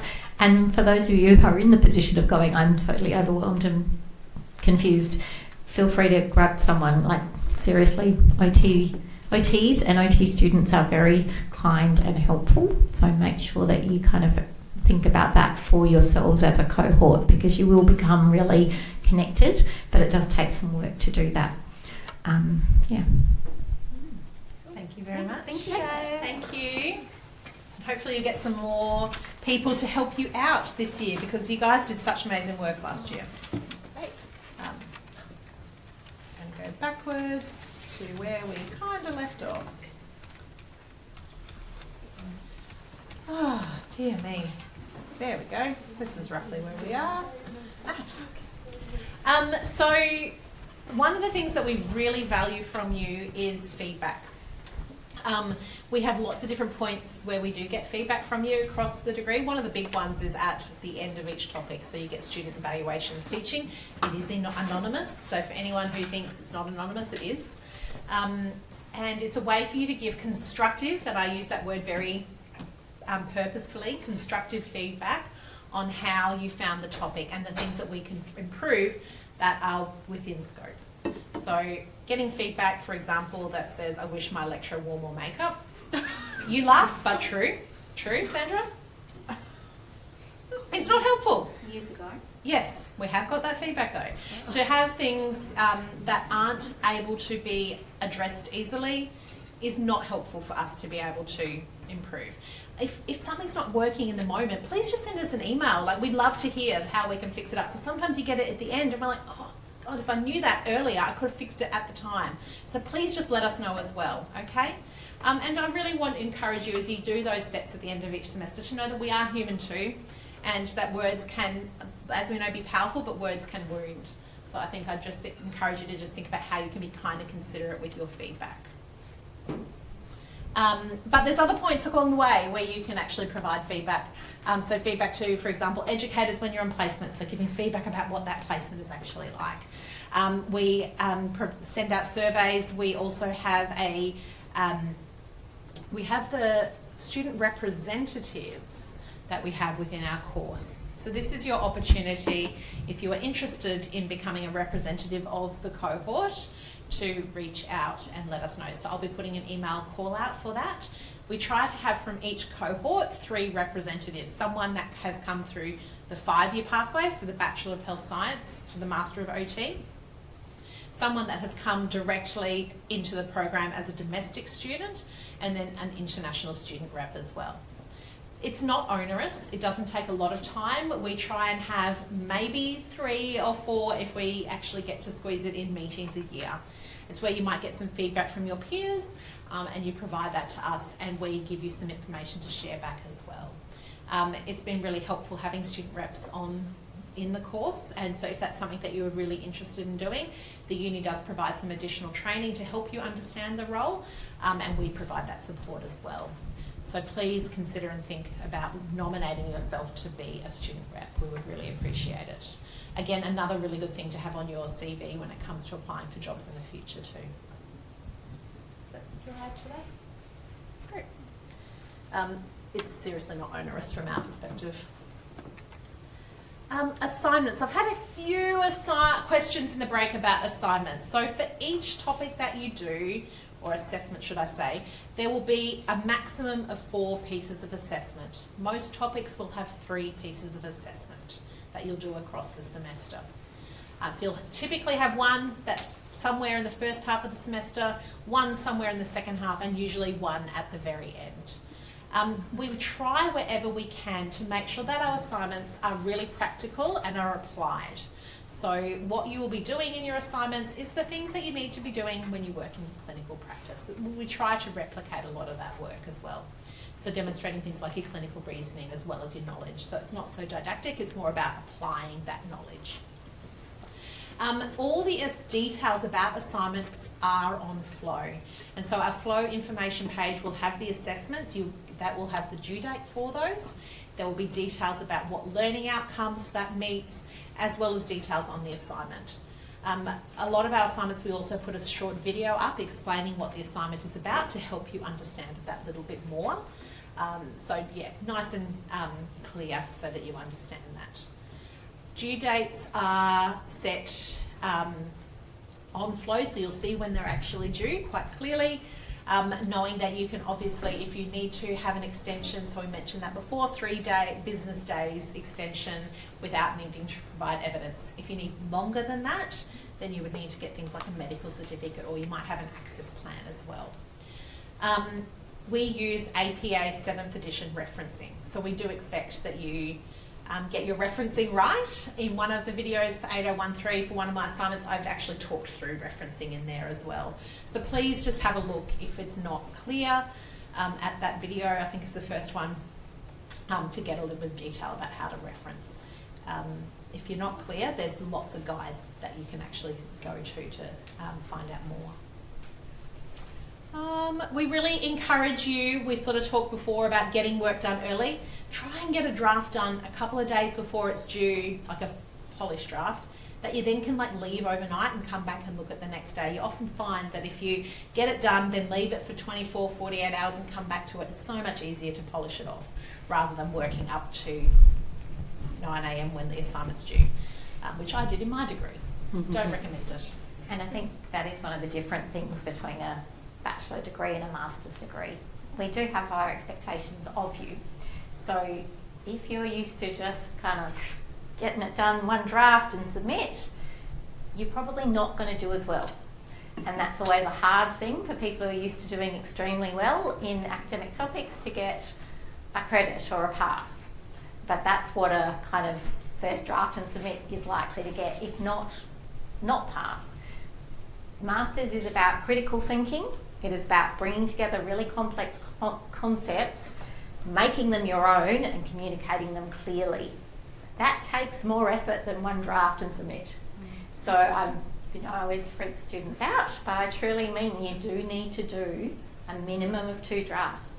And like Elise said, you need to allow that, walk away from it, spend some time doing something else, come back, check against the marking criteria, have I covered everything I'm meant to cover, and then have I done it to the best of my ability?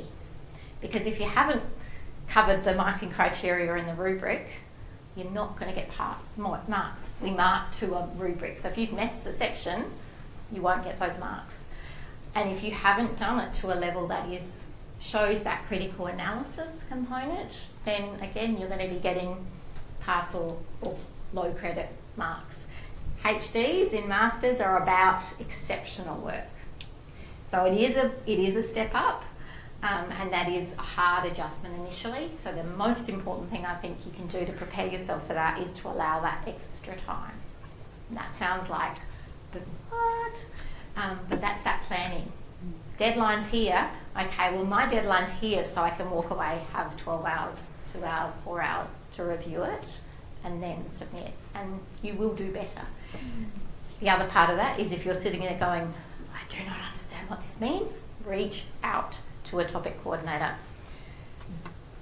You can reach out to your peers, but this is where we go to kind of group drift sometimes into not very helpful, because someone says, well, I've done it this way, and someone goes, oh, I haven't done it that way at all. Oh, I must be wrong. Oh, I also did it this way. Oh, so have I. Blah, blah, blah, blah. And it gets out to here, and actually this was right. So again, for masters, they're not straightforward answers. We would expect that each one of you would have interpreted things differently. Was what Lauren was talking about, the greys. We're not about black and white. There is a range of ways that you could be right. What you have to do is explain that, justify the course you took, the approach you took, the theory you use, make it clear and explicit the links between the readings, the theory base, the foundational knowledge, and then most of your assignments will be applied to a case. So how does that relate to the case? So that's much more complicated work than just saying this theory tells us blah. So that's what your learning is going to be about, and that takes more thinking. It takes more kind of, oh yeah, I think I've covered all those bits. Yep. Then step away and go, come back to it. Go, oh, I haven't actually done that part. Like that's the nature of learning. You're here to learn. You want to do well. We want you to do well, but it will take effort. I think in saying that though, I think you need to just put your expectations aside. I think that we see a lot of students burn out really early in the Masters when they are aiming for those HDs. At the end of the day, as it stands at the moment, employers aren't looking at academic transcripts when they employ you. And so you don't need to be getting HDs across every single topic or in any topic to be able to be an occupational therapist, and a good occupational therapist. You don't need to do that. So it's actually, I'd like you to sort of try and flip your mind and think about less about what the outcome is in relation to the grade, but more about what you're learning and taking on and synthesising and processing over the course of the degree, because that's going to be 10 times more important than this HD that you get at the end. And we know that you have all got very, very busy lives. You know, you've got lots of things that you're juggling, whether it's work, whether it's uni or family, and anything outside of that as well. And so sometimes you need to prioritise. Do you know what? I'm going to do just enough for this assignment because I've got all these other things going on. And we respect that because that shows that you're looking at how you can put in a balance in your everyday life.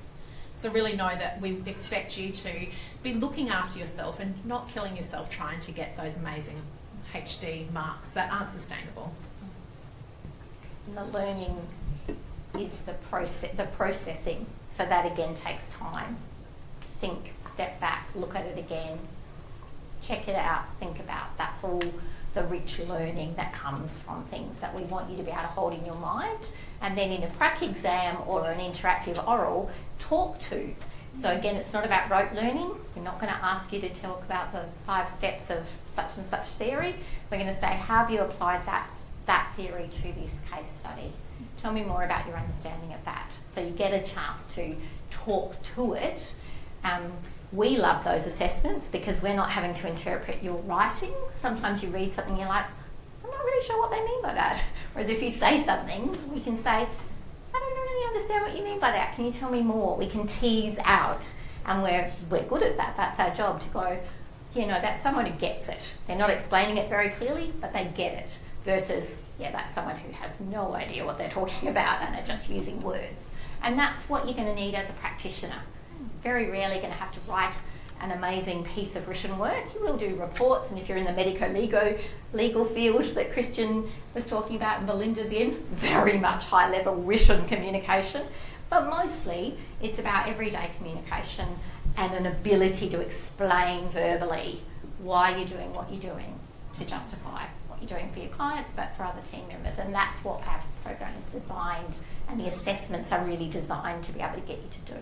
Yeah. And everything for a lot of people will actually click when you get onto placement. Like, oh my gosh, I get it now. So don't, you know, you'll probably get a good understanding, but it'll change completely next year when you go on placement.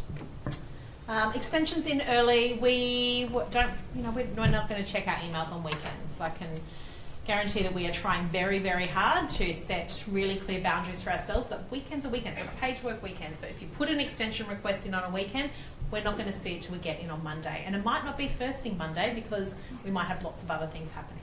But to save yourself the angst of worrying and wondering, get it in early, okay?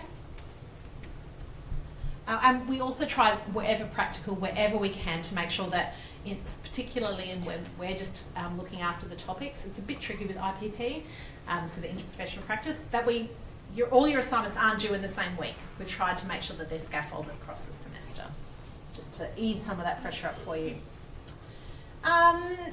This is from the University Student Support Service Directory, so QR code, if you want to scan that and save that page, that's probably the information that they were talking about in the video that you can just grab if you want to. I'll give you 30 seconds to scan that if you want it.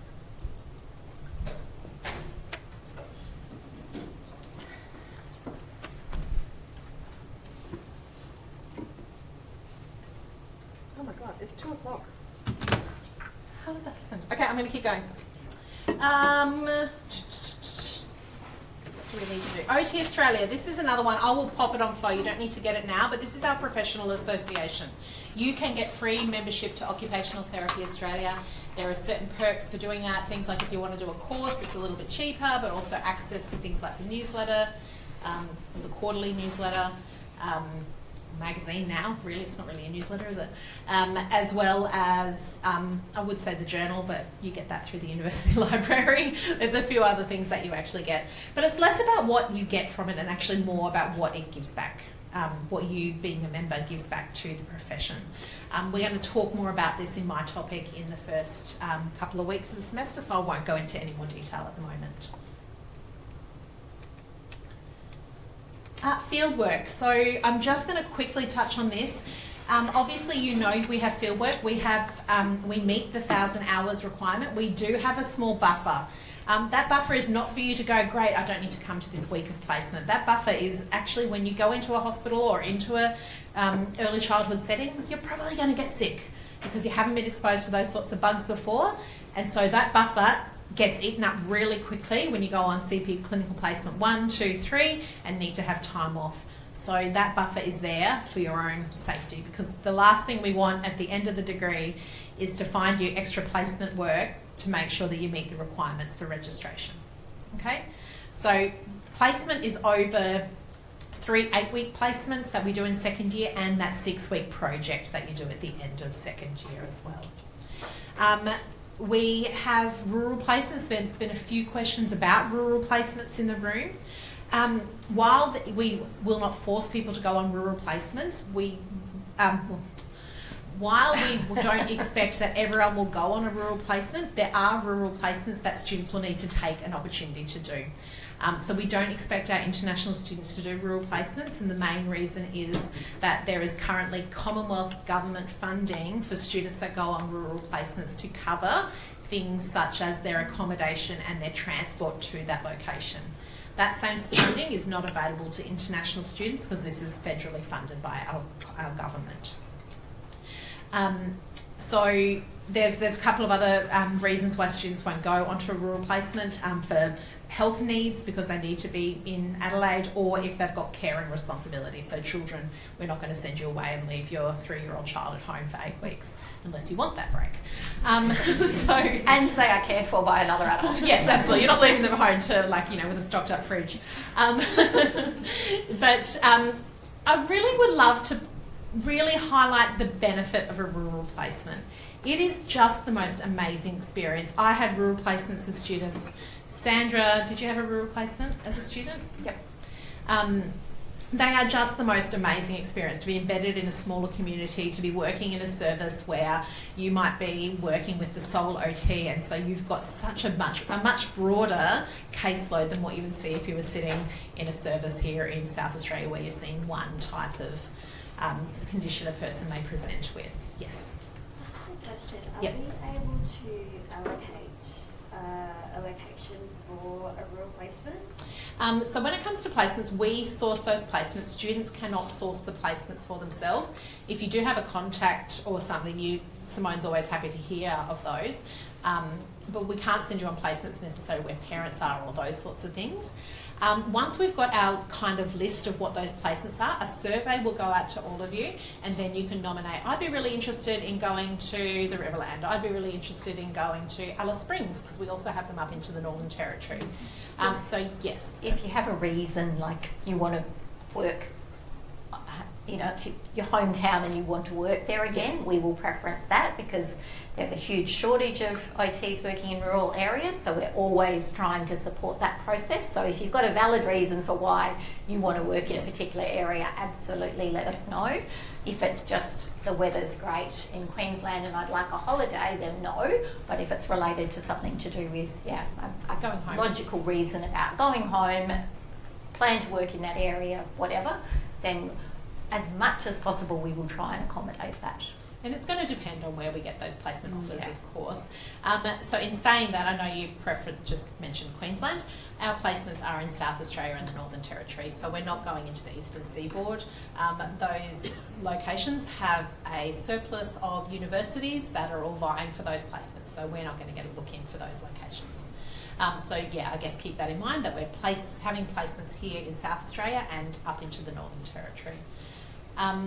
We've probably already covered it, but just remembering that it is a very precious resource, our placements and our relationships with placements. So we do ask you to think about the role you play in that, and that it is a reputational kind of situation. At the moment, we have an excellent reputation in South Australia. Flinders students are often preferenced from the other universities that will soon be university. And we'd like that to remain.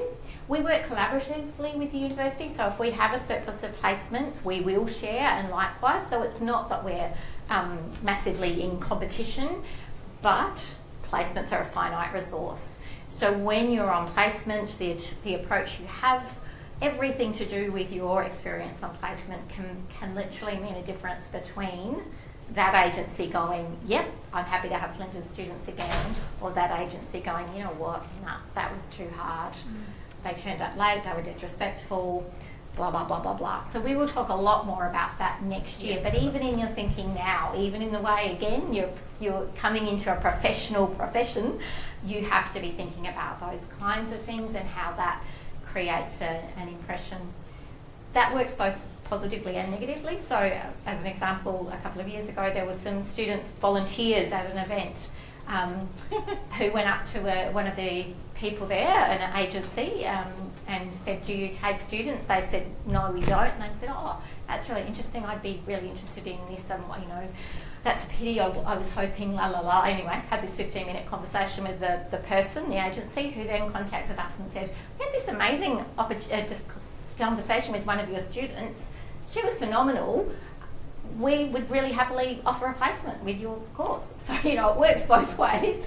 And that was incredible. Yeah. We now have placements with that agency.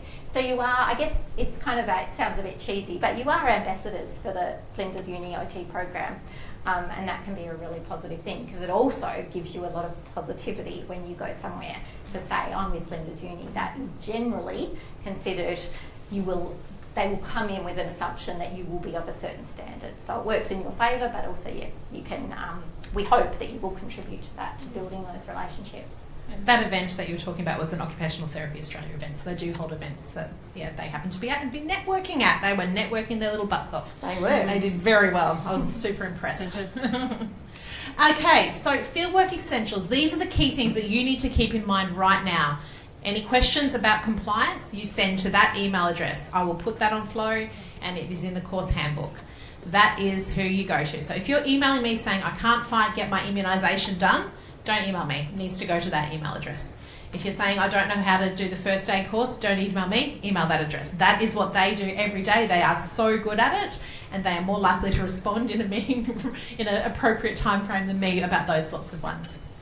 You do have to have compliance to go on placements. This is a requirement for all students in all health programs going to a clinical placement. And the requirement is very clear on the Flinders University Occupational Therapy Placement webpage. Now, some of these compliance have a 12-month expiry. So, for example, first aid. So if you don't have a first aid certificate right now, probably do it in your Christmas break, because then you get it then, it's going to last all of next year when you're on placement. If you do it now, you have to redo it in the new year. So some of you will need to have it for your workplace right now, but if you don't, wait a little bit. For other things, it's probably good to start getting some of that stuff in place now, because it can take a little longer. So for example, immunisation. For some people, if they don't meet all the immunisation requirements, you might have to have serology done, so blood tests to prove that you've got antibodies to certain things. Some immunisations take a longer course to actually get to being immunised, so check that out and get that stuff sorted. You might need to make an appointment with the GP. You can do that up at Flinders to just get all that evidence. And you go onto what is called In Place. Again, we'll make sure this information is easy on Flow. That's where you submit all this. So there's other things that you have to do, things like hand hygiene, there's things around working with vulnerable children, so a couple of certificates that you need to do that will take time. So just have a look at what those requirements are, and if you don't have to do it right away, it might be, oh, that's what I'm going to do a mid-semester break. That's what I'm going to do at Christmas. You can't go on placement until your compliance is done. So please, please, please do not have us chasing you up in the Christmas break looking for your compliance. Give yourself a cut-off of like September or October and be done by then, so we're not chasing you up when you're on holidays. If we don't have it, you can't go on placement. So yeah, there's a few other things there, but really get familiar with it and just look over it. If anything's got a 12-month expiry, wait till the Christmas break. Everything else I'd start getting done now while you have a bit more time. And any questions, direct them to that email. Absolutely. We've kind of alluded to this. We're probably not going to talk much more. Sam just talked about fitness to practice, but if you have a medical condition that we might need to get you to fill in a fitness to practice form. It's done by your GP and it just says that you're fit to go on clinical placement. So for example, we've had a student right now who's having surgery on their lower limb. They will need a fitness to practice form which will say cannot walk 10 metres, like all these things that we'll then need to go, okay, let's find a placement that matches that for that person. Okay? So if you've got any conditions, it's worthwhile getting this fitness to practice form filled out. And if anything happens across the next year or the year after that. So we've had students injure themselves at a footy game or hurt their back and then turn up to placement. One person with a massive black eye and a throbbing headache, and in the conversation with her supervisor found out, she had a massive concussion. So you have to be responsible for that. You need to notify your supervisor. You need to get a fitness to practice form completed. You need to notify the topic coordinator for that placement topic, just so that we're all making sure that you are safe, because in that person's instance, she was working with children. If something had happened where she hadn't been able to respond quickly enough to prevent a physical injury to a child in a session, she and the uni would be liable because she hadn't followed appropriate processes in terms of being fit to practice if they'd found out she was experiencing a concussion and hadn't notified that.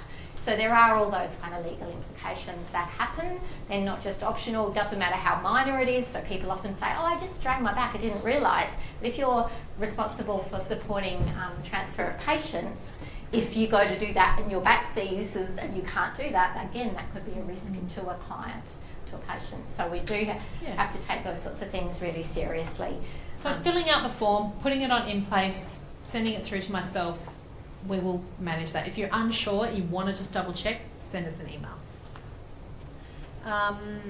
This is the form. It's an example of what the form looks like. Again, we're going to go through more of this detail when we start when we go to do placements. I think we've talked to that. Rural placements we've talked to. Driver's license we've talked to. We've talked about the Student Association. That's pretty much it. So this is from the university, another QR code. I feel like we've been bombarding you with them. This is your chance to give feedback on this session, how useful it's been. So if you feel like giving feedback, please scan the code. Follow the college is CNHS, or College of Nursing and Health Sciences, and this would be MOT for that. So any feedback to help us make this run a bit more smoothly next year is great. As we're finishing up, we're going to have about a 5 to 10 minute crossover. So anyone that studied the Bachelor of Health Science or has studied at Flinders before, you're welcome to move on. We're going to have a session now for our direct entry students, so students that haven't studied at Flinders, be that domestic or international, to just go through a few extra things about Flinders. If you studied at Flinders a while ago and just want to be part of those conversations, you're welcome to stay. I'm just going to go back over to that back corner, and anyone that hasn't had their photo taken as we transition people out, please come over and get your photo taken before you leave today. I would appreciate that. And Thursday is your session around artificial intelligence, so generative AI. Thursday. Excellent. Thank you so much. Lovely to see you all, and welcome.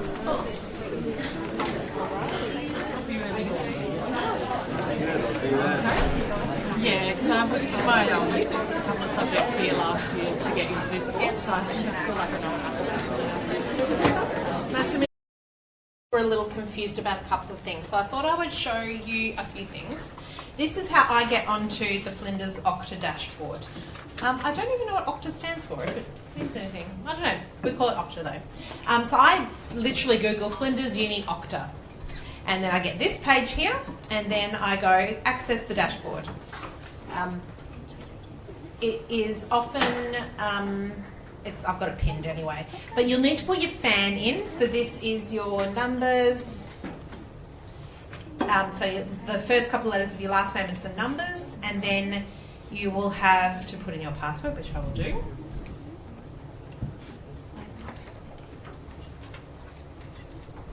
Then you'll get a push notification, which I will do now.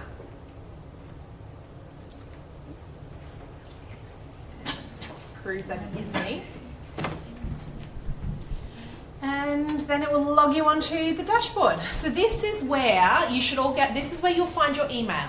This is where you will find the Flinders Learning Online, so Flow. This is also where you'll find In Place. So the first one I'll show you is Outlook. Click on Outlook here. That's how you get your mail. So that's where you get all your email. If you haven't found the email from me, that is where you will actually find it. So this is how you can access your Outlook email. Also on here you will have In Place, which is somewhere here, right here. This one here, I'm not going to click on it because mine will look very different, but that is where you will upload your immunisations, where you'll upload your first aid certificate, everything for placement. It's also where you will get your placement allocations next year. But at the moment, this is just what you need to know about where you need to go for uploading all your placement information. The last one that I tend to use quite a bit, there'll be other ones here that you will want to use, but it is Flow, Flinders Learning Online Flow. So this is what you'll click into, and because I haven't been on this computer before, it's giving me all these prompts, which I don't want. Here you'll have listed all the courses that you'll be doing, so you should have 4 if you're on the 4 courses. So I'm going to find this one here, 8013. So this is the topic, Principles and Intro to OT Principles and Practice. You're all doing this topic. And so this is the flow page. You'll find that lots of these flow pages will look very similar. So you'll have a welcome with a welcome video that we've done where we talk through the topic. And then you will have a navigation pane here on the left-hand side. So you'll find assignments. So this is what I was talking about before. You can see in this topic you've got assignment 1, assignment 2 and assignment 3. So you'll go into one of these assignments. I'll open this one here. And you'll have details. So this is a 20% assignment. We've got 1,400 words. Here's the learning outcomes. Here's the details on the assignment. Here's the assignment format. There'll be some AI information. And then there'll be other useful information you might need. And I've created some videos discussing the assignment for you. So for you to go through. Finally, at the bottom, you'll see the rubric. Okay? This is where you'll submit your assignments to. So when you go in as a student version, that's what you'll see. So each one of those assignments, that looks messy, yours won't look as messy on your end, will have those details for each one of the topics that you're doing. Okay? Any questions about that? Yes, the Jess. Topics have handbooks, hard copies. So if you go now into modules, Not hard copies. not hard copies, we've got electronic copies that you can then print out and you will have a hard copy. But if you go into modules, finding your way on the topic overview, this is where you'll have the objectives, the learning outcomes, information on the timetable and the topic handbook. So you can open that topic handbook. Again, they're going to look very similar, but they'll be unique to each one of the topics. Go through here, it'll have details about the topic, the expectations, core texts, assignment information more broadly. This down the bottom here is the mapping of the topics against the competency standards that I was talking about before. So you can see where this is covered for this topic, for the learning outcomes. And then finally at the very bottom you've got the timetable for the topic. So you can see what we're covering each week, when assignments might be due. You'll see here this week 9 is where we do the basket weaving. So that week I've made it very clear that classes change, but then we're back to normal again the week after. So please just make note of where you are on that, whether you're on the Monday or the Tuesday for that class. So that's the topic booklet. Is that making sense? Yes. Do we have like, the same question, but do we have like textbooks that we Yes. buy? Yeah, so that's a good question. For each topic, you'll have in your topic handbook the recommended textbooks. So this topic has, and I've talked through this in my welcome video for this topic that you'll have access to. I've recommended Willard and Spackman, which is a core textbook used for occupational therapy around the world. You can buy this, but I personally would recommend just holding off and seeing how often you use it. It is available through the library, so you can get the textbook electronically. So maybe just give it a week or two and see if you're using it as much as what you think and whether you think it would be useful. Have a flick through it, see what you think. It is a very good textbook. The other book that I've got here is for this topic, and again, it's discussed in the video, but this is the Occupational Therapy Practice Framework, so the OTPF. This is the one that we use throughout all of the degrees. So this is the framework that we use to conceptualise and understand occupational therapy practice. You can buy this, it's about $160, but you can actually download this. I've got a link in the readings for this topic. You can download it, go print it and bind it yourself, and it's much cheaper. So Pete, you as direct entry students will have a allowance for printing, so you could print it for free at the university, and then you could take it to Officeworks, which is like a stationery shop, and get it bound. But last year some students went to the library and they bound it there. So just have a look and see.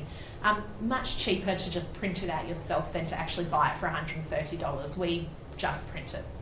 Or you can use it electronically. Yes, or you can use it electronically. I personally would recommend to you all for this one book to print it out, because you are going to be using it all the time. You're going to be using it for assignments, and flipping through it is much easier. You'll probably also want to write in it to just write your extra notes. So this is the one that I would really strongly recommend printing out if you can. We're going to be using it in class in this topic, so having a hard copy is just going to make your life so much easier. To access the library, you go here on the left-hand side and it's readings. So you click on your readings. Hopefully I've published this. If it isn't, I'll do it right now. No, that's all good. So then you can click here, textbooks, and literally here's the OTPF. And you can hopefully, view online, there we go. It will literally take you straight to it.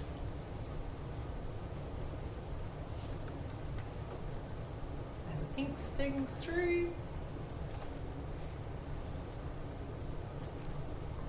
And we've got a broken URL. Amazing. I will fix that up. That should definitely not have happened. But you could, if it didn't work, type in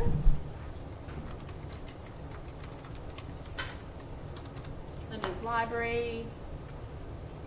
I'll double check that.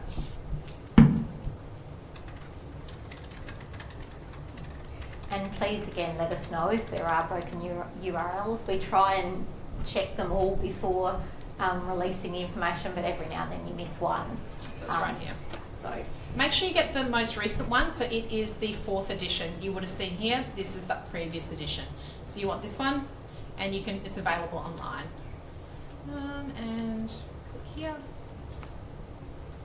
Is this going to be broken again? I feel like it's going to be. Oh no, it worked this time. Good.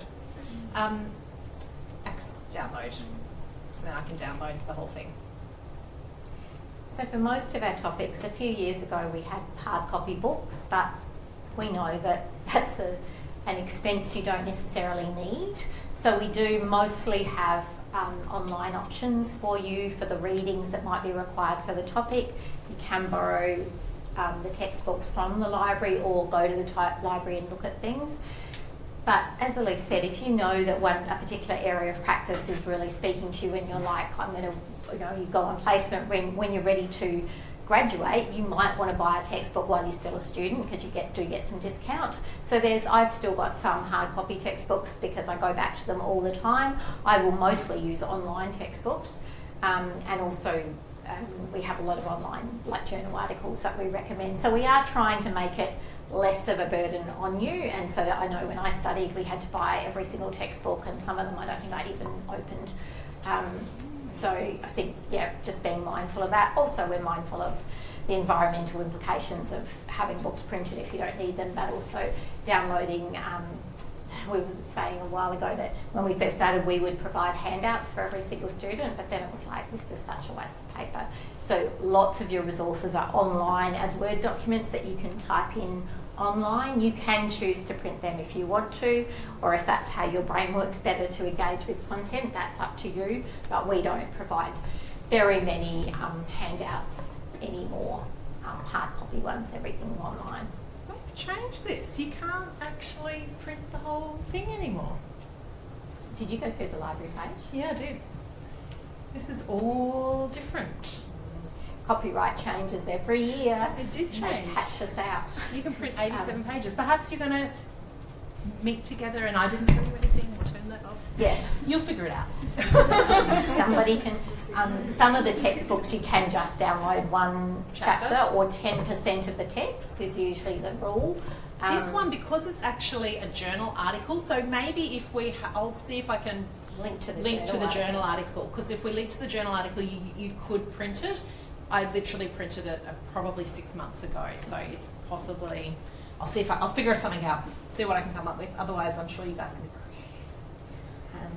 But that's not captured, right? But anyway, you've got all the readings. So you can see in here, each week there's readings for things to do, and I've popped those links in there. Again, if anything, the one thing that I've found out is that this is the reference that I've got for this chapter. It's page 191 to 194. But we found that electronically, sometimes the page numbers aren't exactly right. So if the page doesn't match, we're looking for the chapter of the title of the chapter. So just double check that. But all your readings will be in there if we've got specific readings for each week. When you go back to flows, we're going back here, and you'll see pretty much for most topics, you'll have the same format for each week content. So you'll come in here, you've got an introduction, so I've got my introduction here, including all the preparation work that I want you to do. If I hit next, you will get to the lecture, and some lectures are 50 minutes in length, some are broken down. So this one's broken down into a 14-minute lecture, and then a, when it goes, 20-minute lecture. So you're lucky, you've got 35 minutes this week of lecture content, but there's probably some extra reading that you need to do alongside that. So we aim for for my topic, you've got about a hour lecture a week. Same for Sandra's topic. For Kate's topic, which is the older person's topic, it's 2 hours of lecture. Sometimes we've borrowed from one, so you might have 3 hours one week, but we've only got an hour later on. So sometimes we've just moved the lecture up.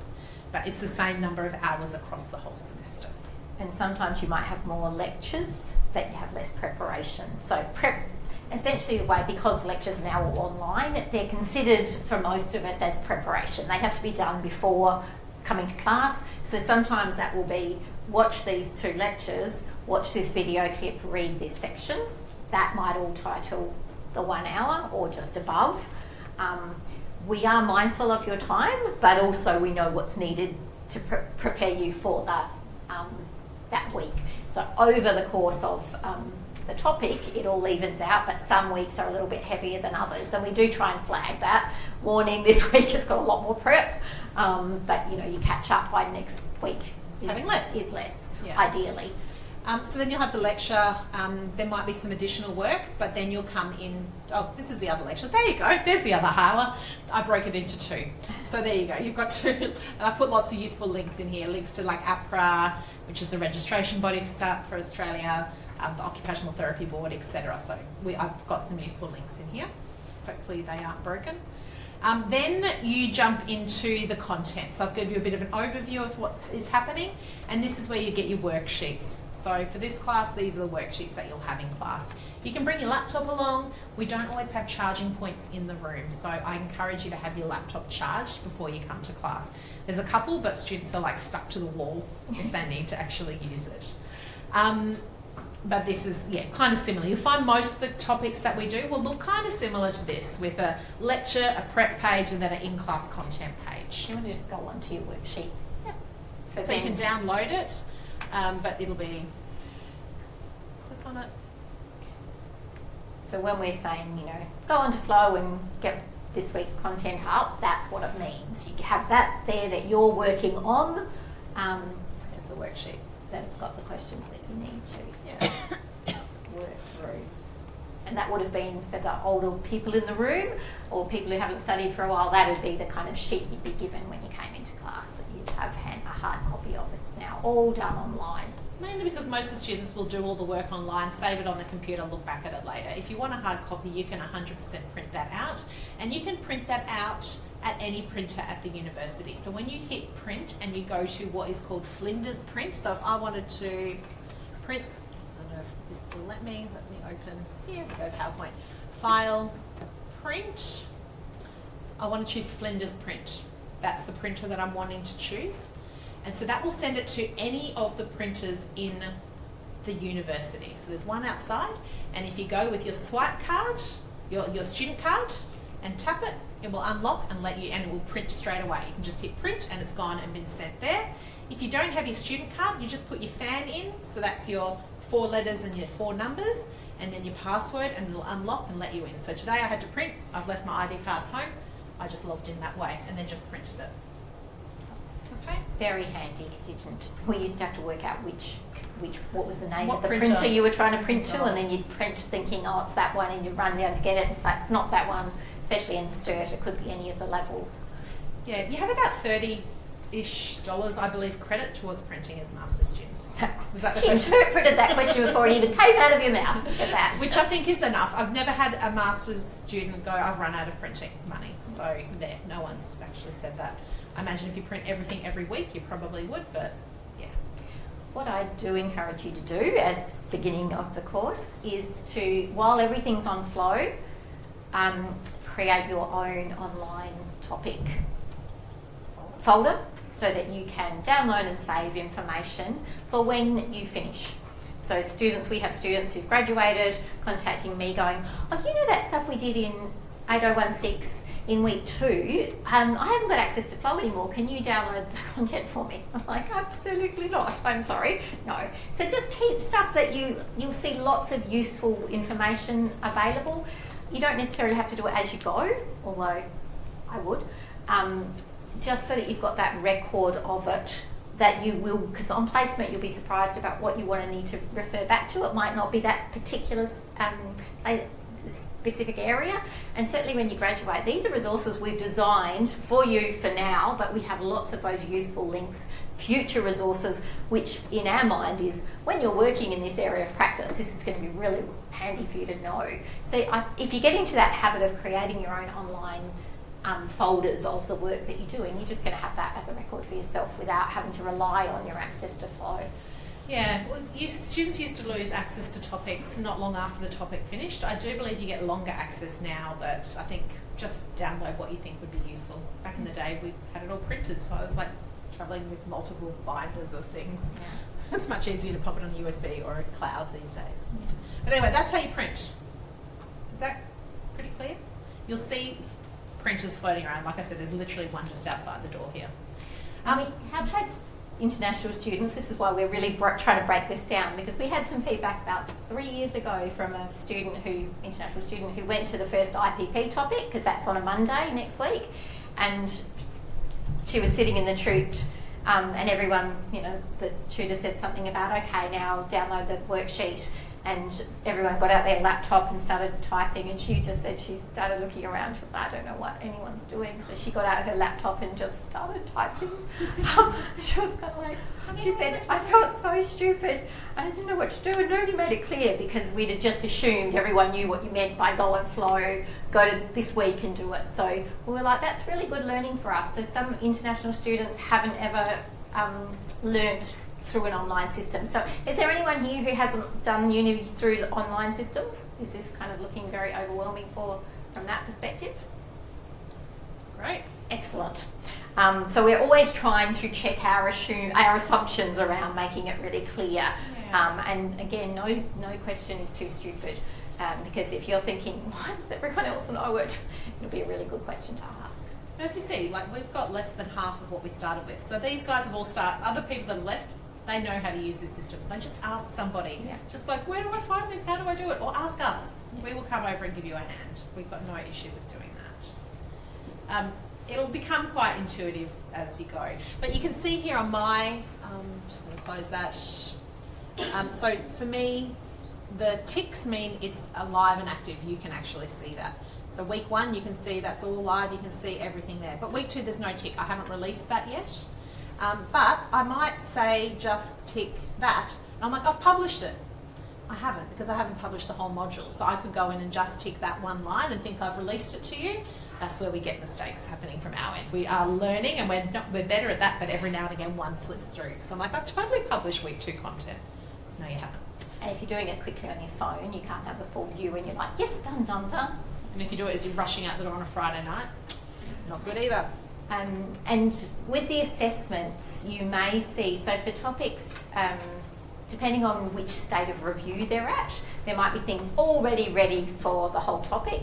For other topics, they might be assessment 1 is there, or there's a broad outline about the assessments and it says details to follow.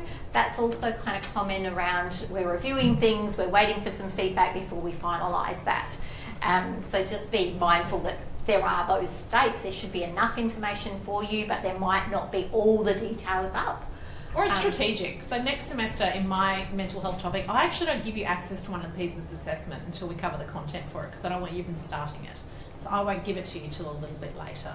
So this is a really good example. So you can see here for assignment 2, I've given you just the information here, but this is actually got more detail, because for this assignment you're getting, there's a varied number of case studies that you're randomly allocated. I don't want you to have those case studies just yet, so I've just given you the bare minimum details about this is what to expect for this assignment, and later this week I'm going to open up all those so you'll be able to see it.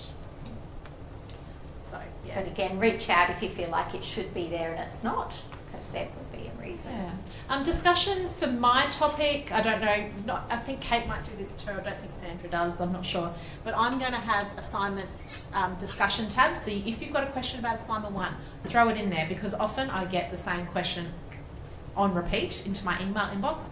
Pop it here and I'll monitor this and answer those questions for you. Also, sometimes students answer each other. So, please do. Yeah, if you know the answer to it, like, what is the word count? It's like, it's on the page. It's 1,400 words. Like, that is very helpful. But yes, I will go in and check those on a regular basis to answer those questions as well. I think mine are in the process of being set up. Yeah. For me, they're anonymous, so I know students are scared to ask a question because they think that everyone will think it's a dumb question.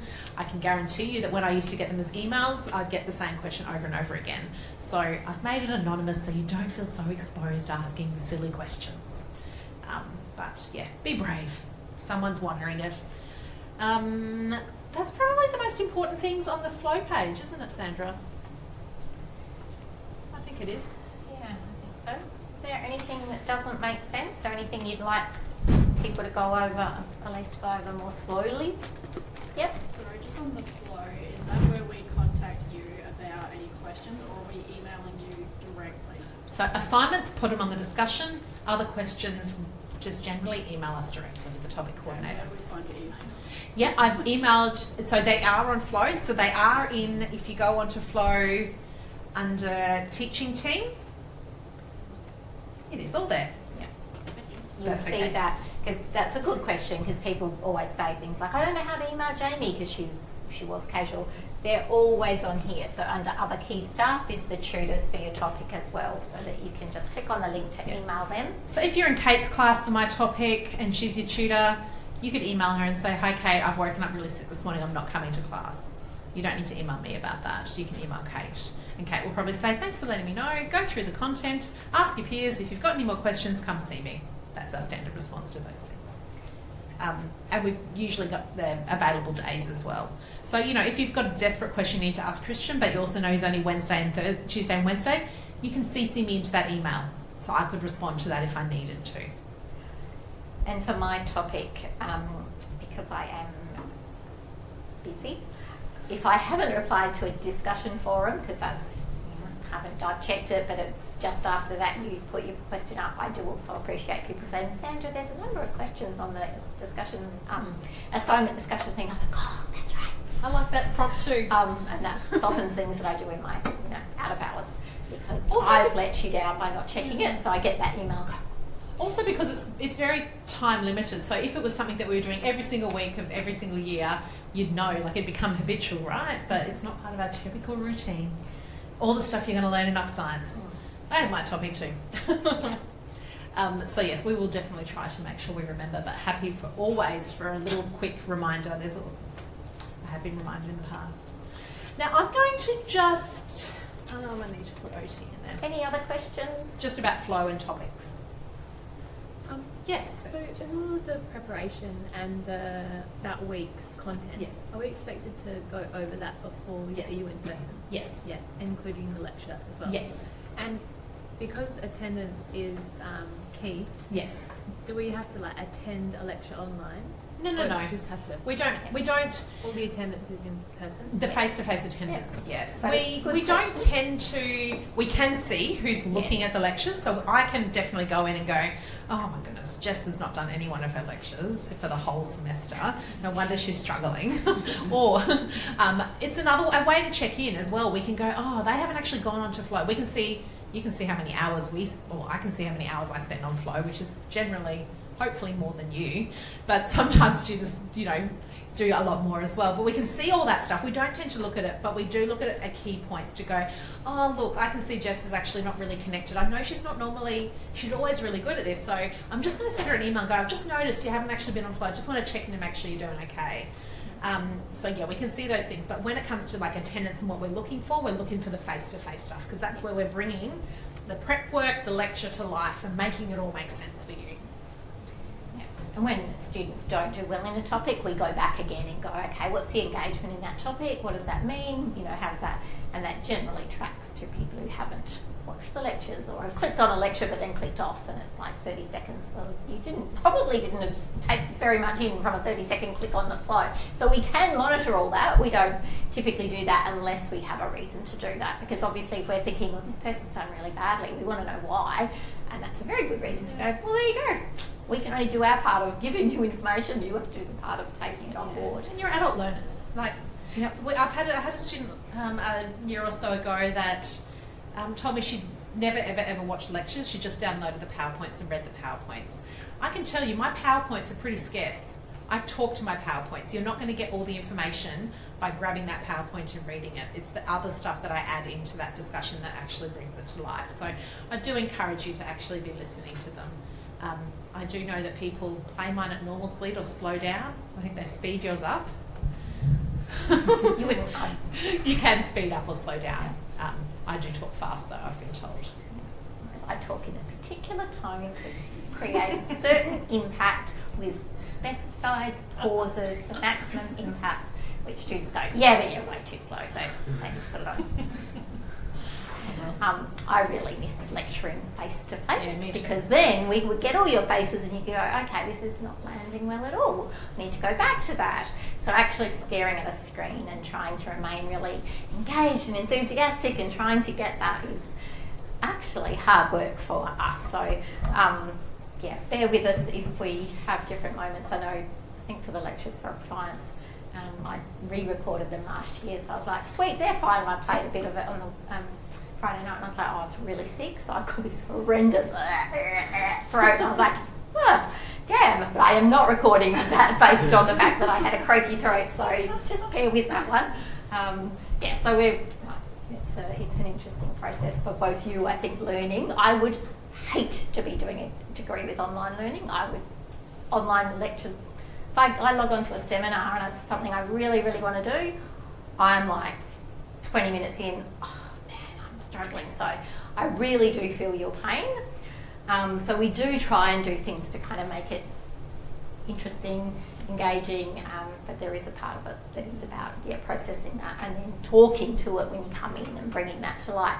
So if things don't make sense in the lectures, let us know, because that's the chance when you're in person to be able to go, I didn't really get that.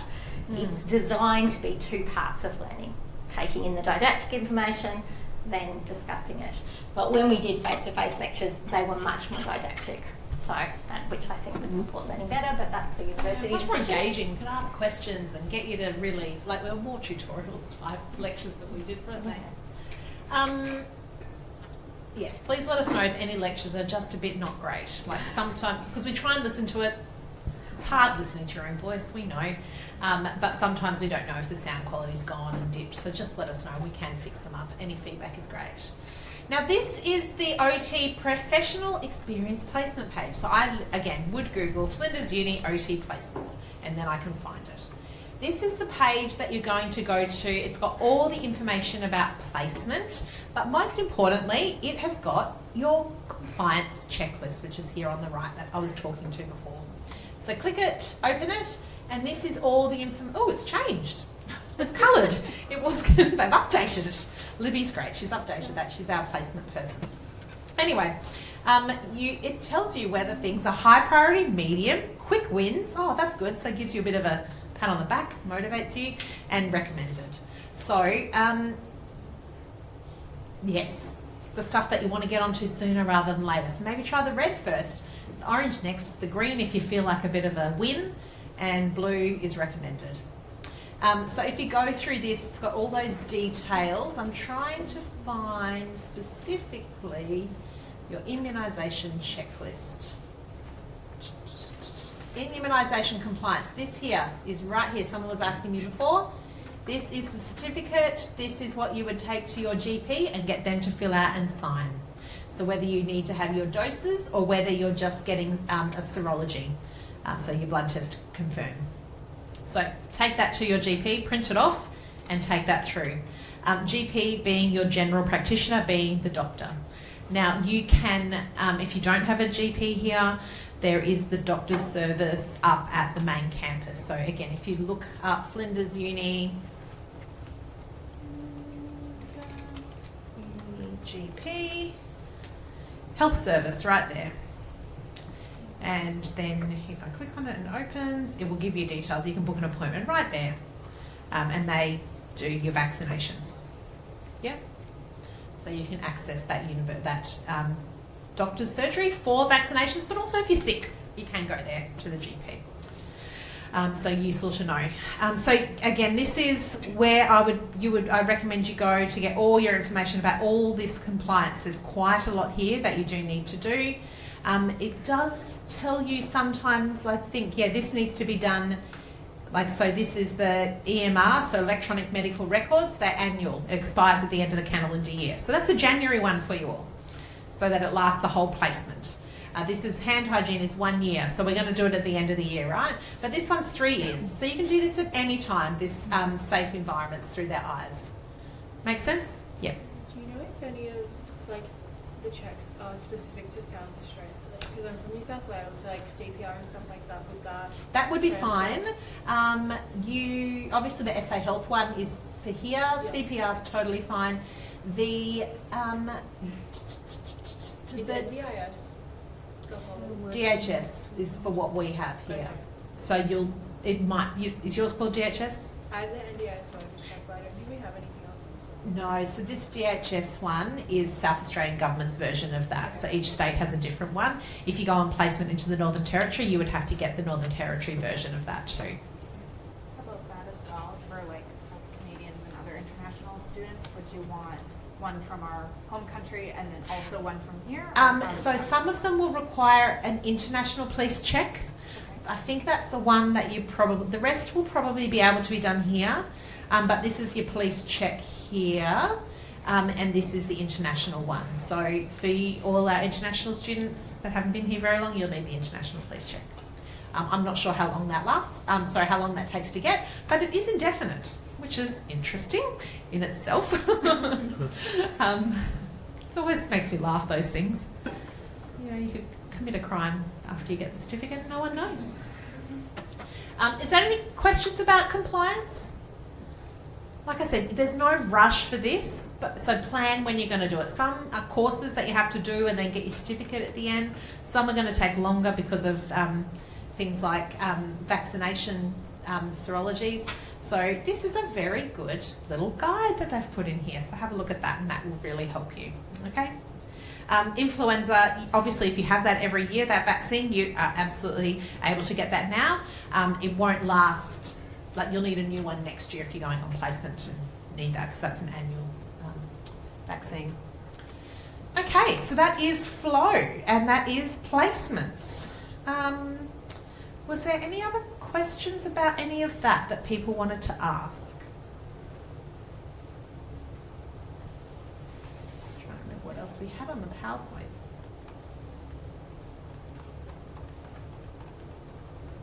It's 3 o'clock. Placement stuff.